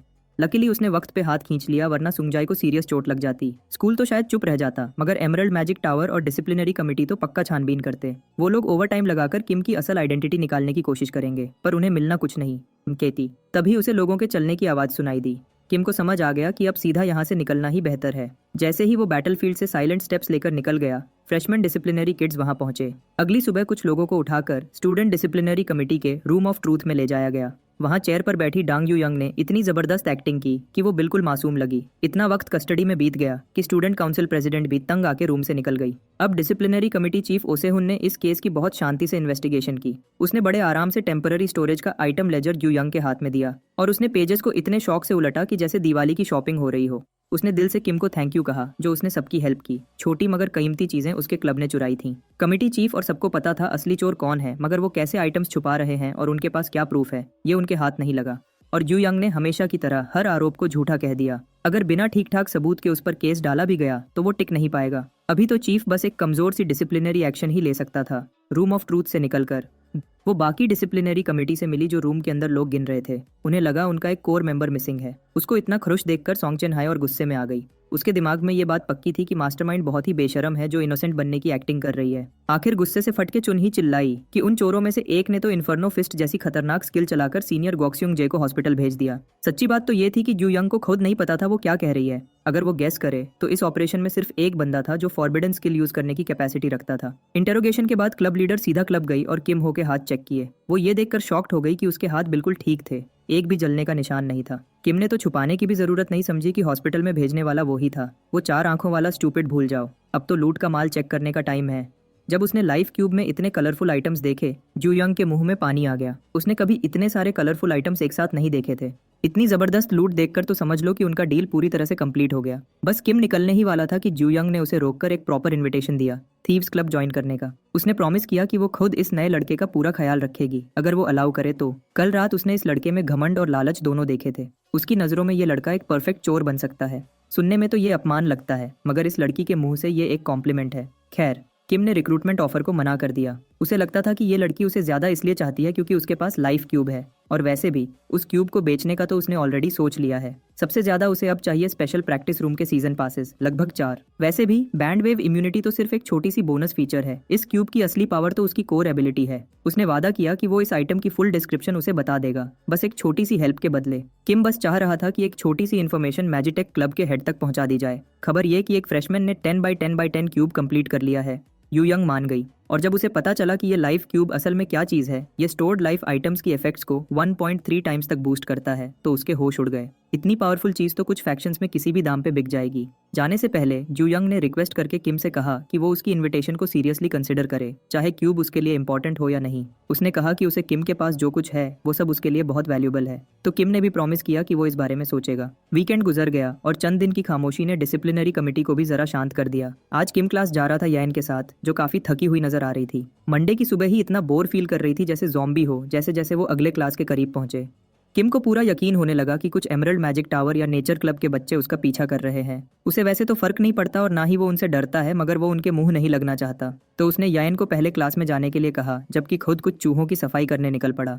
सीओ यान ने उसकी बात मान ली, मगर उसने भी उन 2 छुपे हुए चूहों को देख लिया था। किम मुड़कर सीधा उन बदमाशों के सामने जा खड़ा हुआ। लड़की तो घबरा गई और लड़का बड़े घमंड से खुश हो गया कि किम खुद पिटने के लिए आ गया है। उसने बड़े घमंड से बताया कि वो एमरल्ड मैजिक टावर का मेज है। वो ब्लू बालों वाली लड़की बहुत रिस्पेक्ट से किम के पास आई और लीडर से मिलने का इनविटेशन दिया, मगर किम ने उस इनविटेशन को रिजेक्ट कर दिया। किम कहता है अगर टावर लीडर को उससे कुछ चाहिए तो वो खुद उसके पास आए, अपनी चमची भेजने की जरूरत नहीं। लड़का बड़ा खुश हुआ कि किम उनकी बात नहीं मान रहा। उसने हाथ में ग्लव पहना, लगता था थप्पड़ मारने के लिए बहुत दार से उसके हाथ में खारिश हो रही थी। इस बात पे किम भी अग्री था, और बिना उस चूहे की डायलॉग बाजी सुने किम हो ने एक हमिंग बर्ड उड़ा दी, जिसने उस ग्रीन रैट को पूरी तरह से पैरालाइज्ड कर दिया और वो जमीन पे गिर गया। ब्लू बालों वाली लड़की ने देखा कि उसका पार्टनर जमीन पे कैसे तड़प रहा है। उसे समझ ही नहीं आया कि क्या करे। अगर ये लोग लड़ाई ही चाहते हैं तो किम जरूर उनसे लड़ेगा। लड़की समझ गई कि वो इस लड़के का मुकाबला नहीं कर सकती जो इतनी तेजी से अटैक करता है। उसने माफी मांगी और हमिंगबर्ड की मूवमेंट से समझ गई कि किम काफी स्किलफुल फाइटर है। उसने माफी मांगी और किम मुड़ गया। कम से कम एक चूहे में इतनी अकल थी कि समझ जाए कब पीछे हटना है। ब्लू बालों वाली लड़की को यकीन हो गया कि किम के डरपोक होने की अफवाहें सिर्फ झूठ हैं। मिस्टर रैट को लगता था कि किम हो सिर्फ लक से जीत गया, वो तो अभी से बदला लेने की प्लानिंग कर रहा था। तभी एक मैजिक बुलेट आई और सीधा मिस्टर रैट के सिर पे लग गई। ब्लू बालों वाली लड़की ने तुरंत हर तरफ देखा। स्नाइपर चलाने वाला कहीं भी छुपा हो सकता था। अब वो समझदारी से काम लेना चाहती थी, मगर मिस रैट भी फंस गई। एक और मैजिक शॉट सीधा उसके सिर में लग गया और इस तरह एमरल्ड मैजिक टावर के रिप्रेजेंटेटिव्स पूरी तरह से न्यूट्रलाइज हो गए। क्लास में इंस्ट्रक्टर समझा रहा था कि डंजन्स इस तरह डिजाइन किए जाते हैं कि अंदर जाने वाले लोगों की रिसोर्सेज धीरे धीरे खत्म हो जाएं। अंदर फंसने के बाद रिसोर्सेज का खत्म हो जाना फेलियर के बराबर होता है। हैरानी की बात तो ये थी कि यायन किम से भी बढ़कर क्लास में गई, शायद इसलिए कि वो बाहर कुछ बिचेस से निपट रही थी। आखिर इंस्ट्रक्टर ने अनाउंस किया कि उनका अगला raid test time attack format में होगा। सरफेस लेवल डंजन्स को प्रैक्टिस मोड में कई बार ट्राई किया जा सकता है, मगर असली टेस्ट सिर्फ एक चांस देता है। टाइम अटैक में टारगेट को लोकेट करके टोटम को 5 मिनट के अंदर तोड़ना होगा क्लियर पास के लिए। स्टूडेंट्स को एनकरेज किया गया कि लाइव रेड से पहले अपना सबसे एफिशिएंट रूट प्रैक्टिस करें, और क्योंकि ये ड्यूओ चैलेंज है, शिन ब्युनचुल फौरन पिछली एग्जाम के टॉप स्कोरर गो ब्युन वू से चिपक गया। किम ने भी उस बंदे को कहा कि वो अपने दूसरे दोस्त के साथ पैर बना ले। लगता है किम अपना पार्टनर पहले ही चुन चुका था जैसे ही इंस्ट्रक्टर ने अनाउंस किया। यायन उसकी स्लीव्स पकड़ के कहती है कि अब वो दोनों एक पैर हैं। और क्या लगता है मिस और मिस्टर रैट की सजा यहीं खत्म? उनकी सजा अभी भी बाकी है। एक गंजा आदमी जो ट्रीज को कंट्रोल कर सकता है अपनी फ्रस्ट्रेशन और गुस्से अपने ही बंदों पे निकाल रहा था। उसका भाई जो एक डिसिप्लिनरी ऑफिसर है, उसे एक चोर ने पीट दिया था। गंजे आदमी ने मुश्किल से अपने इमोशंस कंट्रोल किए, मिस्टर रैट को नीचे गिरा दिया, वरना बात हाथ से निकल जाती। अपनी वुडन थ्रोन पर बैठा गंजा आदमी बस अपनी सोच में गुम था। एमरल्ड मैजिक टावर के प्रेसिडेंट मार्क जुंगहुआ ने डिसाइड किया कि वो उस इन्फेमस किम से मिलेगा। नेचर क्लब के प्रेसिडेंट हासू योंग के एडवाइस पर टावर की रेपुटेशन तो मिट्टी में मिल गई है। अगर वो उस अजीब क्यूब को हासिल कर लें तो शायद वो लोग बच जाएं। जुंगहुआ ने प्लान बनाया कि एमरल्ड की बेइज्जती का बदला उस क्यूब को हासिल करके लेगा। बॉस का प्लान सुनकर मिस्टर रैट तुरंत बोल पड़ा और रिक्वेस्ट की कि उसे एक चांस और दिया जाए। उसका कहना था पहली बार वो थोड़ा केयरलेस हो गया था। यंग वाइज ने सोचा ठीक है, एक और चांस दे देते हैं और अगर इस बार फेल हुआ तो क्लब से सीधा बाहर। मिस्टर रैट बड़े कॉन्फिडेंस से रिस्क लेकर इस मिशन के लिए तैयार हो जाता है और सेफ्टी के लिए मार्क जंगहुआ ने कहा कि मिस्टर रैट को एक गोलम भी दिया जाए ताकि वो इस फ्रेशमैन को अच्छे से दबा सके। एमरल्ड टावर में स्कीम्स तो फुल पक रही हैं। इस बीच हमारा हीरो गॉब्लिन स्वैम्प में याइन के साथ भाग रहा है। ये टाइम अटैक ट्रायल को समझने के लिए उनकी पहली प्रैक्टिस रन है। सिस्टम ने किम को टॉप रिवॉर्ड सोलो और ड्यूओ डंजन्स दोनों में अर्न करने के लिए 1 मिनट से कम समय दिया था। सोलो डंजन तो कोई इशू नहीं, उसमें वो आसानी से बच सकता है। ड्यूओ असेसमेंट जरा ट्रिकी है। अगर वो याइन को इस गॉब्लिन इन्फेस्टेड स्वैम्प का फिक्स्ड पैटर्न सिखा देता तो स्पीड रन बहुत आसान हो जाता, मगर ऐसे चीट कोड देकर उसकी नेचुरल ग्रोथ तो रुक जाती। बेहतर है कि वो अपनी रोटेशंस और रूट्स खुद प्रैक्टिस करे। कुछ मिनट भागने और गोलियां चलाने के बाद ये ड्यूओ आखिर पहुंच गया फ्लडेड गॉब्लिन्स डेन में, जहां उनका सामना हुआ स्वैम्प के बॉस से। लड़ाई से पहले किम ने अपनी पार्टनर से पूछा कि क्या वो डॉजेस लेकर चलेगी या सीधा फुल ऑफेंसिव। बॉस को मारने से टीम को 120 बोनस पॉइंट्स मिलते हैं। ये रिवॉर्ड इतना आकर्षक था कि मना करना मुश्किल था, तो रिस्क लेना बनता ही है। किम ने सबसे ऑप्टिमल जगह पकड़ ली ताकि याइन के डीपीएस को हमिंगबर्ड की कंट्रोल से पूरा सपोर्ट दे सके। मगर बॉस मॉन्स्टर इतना स्टूपिड नहीं था कि इतनी ऑब्वियस अटैक को सीधा बॉडी से रोकने की कोशिश करे। फिर भी गॉब्लिन का ध्यान इधर उधर हो गया, जिससे याइन को अपनी राइफल से सीधा क्लीन शॉट लेने का मौका मिल गया। उसने ट्रिगर दबा दिया और गोली सीधा गॉब्लिन के गंजे सिर के पीछे लगी। उसकी मैजिक बुलेट इतनी पावरफुल नहीं थी कि एक शॉट में ही काम तमाम कर दे, लेकिन इससे बॉस और भी ज्यादा गुस्से में गया। तलवार को पागलों की तरह घुमाने लगा। गॉब्लिन का ध्यान अब स्नाइपर की तरफ था। इतने क्लोज रेंज में तो राइफल का फायदा ही नहीं। फिर भी सीओ याइन ने 1 सेकंड के लिए भी पैनिक नहीं किया। उसने बड़े आराम से एम उठाया और गोली चला दी। उसके कॉन्फिडेंस की एक रीजन ये भी थी कि वो किम हो पर पूरा ट्रस्ट करती थी, जो हमेशा सही समय पर सही मूव करता है। उसने एम्पलीफाई का इस्तेमाल करके हमिंगबर्ड को खुद पे कास्ट किया, जिससे उसका रैंक ई से सी तक कुछ समय के लिए बढ़ गया। इसका रिजल्ट ये हुआ कि अब वो बर्ड ज्यादा बड़ा, ज्यादा पावरफुल और ज्यादा वोल्टेज वाला हो गया। पैरालिसिस भी और स्ट्रांग हो गई। अब उसके सामने एक पूरी तरह से स्टन हुआ गॉब्लिन था। याइन ने 5 मीटर के डिस्टेंस से गॉब्लिन पे फायर कर दिया। प्रैक्टिस रन बहुत अच्छे से कंप्लीट हो गया। किल पॉइंट्स, रिमेनिंग टाइम और क्लियर बोनस मिलाकर ड्यूओ ने टोटल 649 पॉइंट्स स्कोर किए। उन्होंने अपना फर्स्ट प्रैक्टिस रन बहुत कम समय में कंप्लीट कर लिया, लेकिन अभी भी इंप्रूवमेंट हो सकती है। फिर से रन करने से पहले याइन ने अपने पार्टनर से कहा कि वो दोबारा वो मैजिक शॉट टेक्निक दिखाए। अब ज्यादा समय उसके साथ गुजार के किम को समझ आ गई कि ये लड़की असल में कितनी कॉम्पिटिटिव है। उसे गुस्सा इस बात का था कि गॉब्लिन बॉस तब क्यों नहीं गिरा जब उसने पहली शॉट ली, और क्योंकि वो अपने कुछ स्पेसिफिक स्किल्स पे काम करना चाहती है, इसलिए अच्छा होगा कि ट्रेनिंग सेंटर जाया जाए। शूटिंग रेंज में किम ने एक लेसन प्लान बनाया स्किल डिस्चार्ज पे। अभी तक उसकी पार्टनर के माना शॉट्स की क्वालिटी टॉप लेवल है, मगर वो उन्हें बस टूल्स की तरह ट्रीट करती है और इस तरह उनका ट्रू पोटेंशियल जाया हो जाता है। ये समझाने के लिए उसने एक माना बुलेट बनाई और अपने हाथ को मैनेजन बना के दिखाया। इस तरह वो क्विक माना रिलीज और परफेक्टली टाइम स्नैप का एक डिटेल्ड डेमोन्स्ट्रेशन दे सका है। ये डिस्चार्ज का कोर प्रिंसिपल था। ये नॉर्मल माना शॉट जैसा ही है, मगर वो छोटी एडजस्टमेंट्स जो टेक्निक और पावर को बिल्कुल बदल देती है, बस उन्हें पकड़ना पड़ता है। उसके इंस्ट्रक्शंस फॉलो करते हुए एसईओ याइन ने किम की फिंगर गन डेमो को कॉपी करना स्टार्ट किया। जब उसने बुलेट आगे भेजनी चाही तो वो बुलेट उल्टा पीछे चली गई। याइन एक पावरफुल गनर थी, मगर उसे कुछ बेसिक फंडामेंटल्स का पता नहीं था। डिफिकल्टी थोड़ी कम करने के लिए वो दोनों बुलेट्स की जगह सिर्फ माना शॉट शूट करने लगे। याइन की असाइनमेंट थी कि अपनी माना शॉट परफेक्ट करे। तब तक किम कुछ खाने के लिए चला गया। जैसे ही वो जाने लगा, याइन ने एक ब्लैक कार्ड दिया ताकि वो उससे पेमेंट कर सके। उस कार्ड की चमक देखकर समझ आया कि याइन असल में बहुत अमीर लड़की है। कैफेटेरिया पहुंचकर किम ने अनलिमिटेड फंड्स का पूरा फायदा उठाया और थोड़ा थोड़ा सब कुछ ऑर्डर कर दिया। जब वो काउंटर पर ऑर्डर दे रहा था तो सोर्ड्समैन हान सोमन ने उसे देख लिया। सॉन्ग चुन ही ने भी अपना सिर घुमाया और जो मेटल फॉर्क वो यूज कर रही थी उसके दांतों से टुकड़े कर दिया। ये असल में एक परफेक्ट चांस था वो बात कंफर्म करने के लिए जो उसे दिनों से परेशान कर रही थी। वो किम के पास दौड़ी आई और उससे कहा क्या वो उसका हाथ देख सकती है 1 मिनट के लिए। वो चोर जो इन्फर्नो फिस्ट यूज करके स्टोरेज इंसिडेंट में बच निकला, अब तक पकड़ा नहीं गया। चुन ही बहुत सरप्राइज्ड हुई थी जब उसने सुना कि वो चोर हमिंगबर्ड स्किल में एक्सपर्ट था और थीव्स क्लब से भी लिंक्ड था, और वो एक बंदे को अच्छे से जानती है जो हमिंगबर्ड स्पेल का एक्सपर्ट है। चुन ही किम के हाथ चेक करना चाहती थी। वो देखना चाहती थी कि क्या उसके हाथ पे जलने के निशान हैं। उसने ऐसी एक्टिंग की जैसे वो शर्मिंदा है और वो सच में पकड़ा गया हो, इसलिए उसने अपना हाथ उठाया और चुन ही को दिखाया। जब पहला हाथ बिल्कुल क्लीन निकला तो उसने कहा कि दूसरा हाथ दिखाओ। बड़े गौर से देखने के बाद भी कोई जलने का निशान नहीं मिला। वो एक शॉक में थी और कुछ समय के लिए भूल गई कि किम के हाथ छोड़ने भी हैं। उसे लगा था कि वो चोर किम ही है। अब वो खुद शर्मिंदा हो गई और इस सिचुएशन से बचने के लिए वहां से भाग गई। थोड़ा मजाक करने के लिए किम ने कहा कि पाम रीडिंग से उसका फ्यूचर बताए। और खास तौर पे उसकी लव लाइफ के फ्यूचर के बारे में। उसके इस जोक से गुस्सा होकर उसने चीख के कहा कि उसके बुरे दिन आने वाले हैं। बाकी कमेटी तो अब धीरे धीरे थककर शांत हो रही थी, मगर ये जिद्दी लड़की अब भी चोर की तलाश में लगी हुई थी। खैर, किम ने इस सिचुएशन को इतनी समझदारी से हैंडल किया कि उस पर बिल्कुल शक नहीं हुआ। अगले दिन किम और येन दोनों स्पीड रन प्रैक्टिस कर रहे थे। इस दफा उसने एक बड़ी स्नाइपर राइफल के बजाय 2 पिस्टल्स चुन ली। इस तरह वो गॉब्लिन्स पर एक पावरफुल अटैक कर सकती थी। छोटे एनिमी से निपटाने के बाद अब बिग गन्स निकालने का वक्त आ गया था। हमेशा की तरह किम ने एक सपोर्टिव रोल लिया।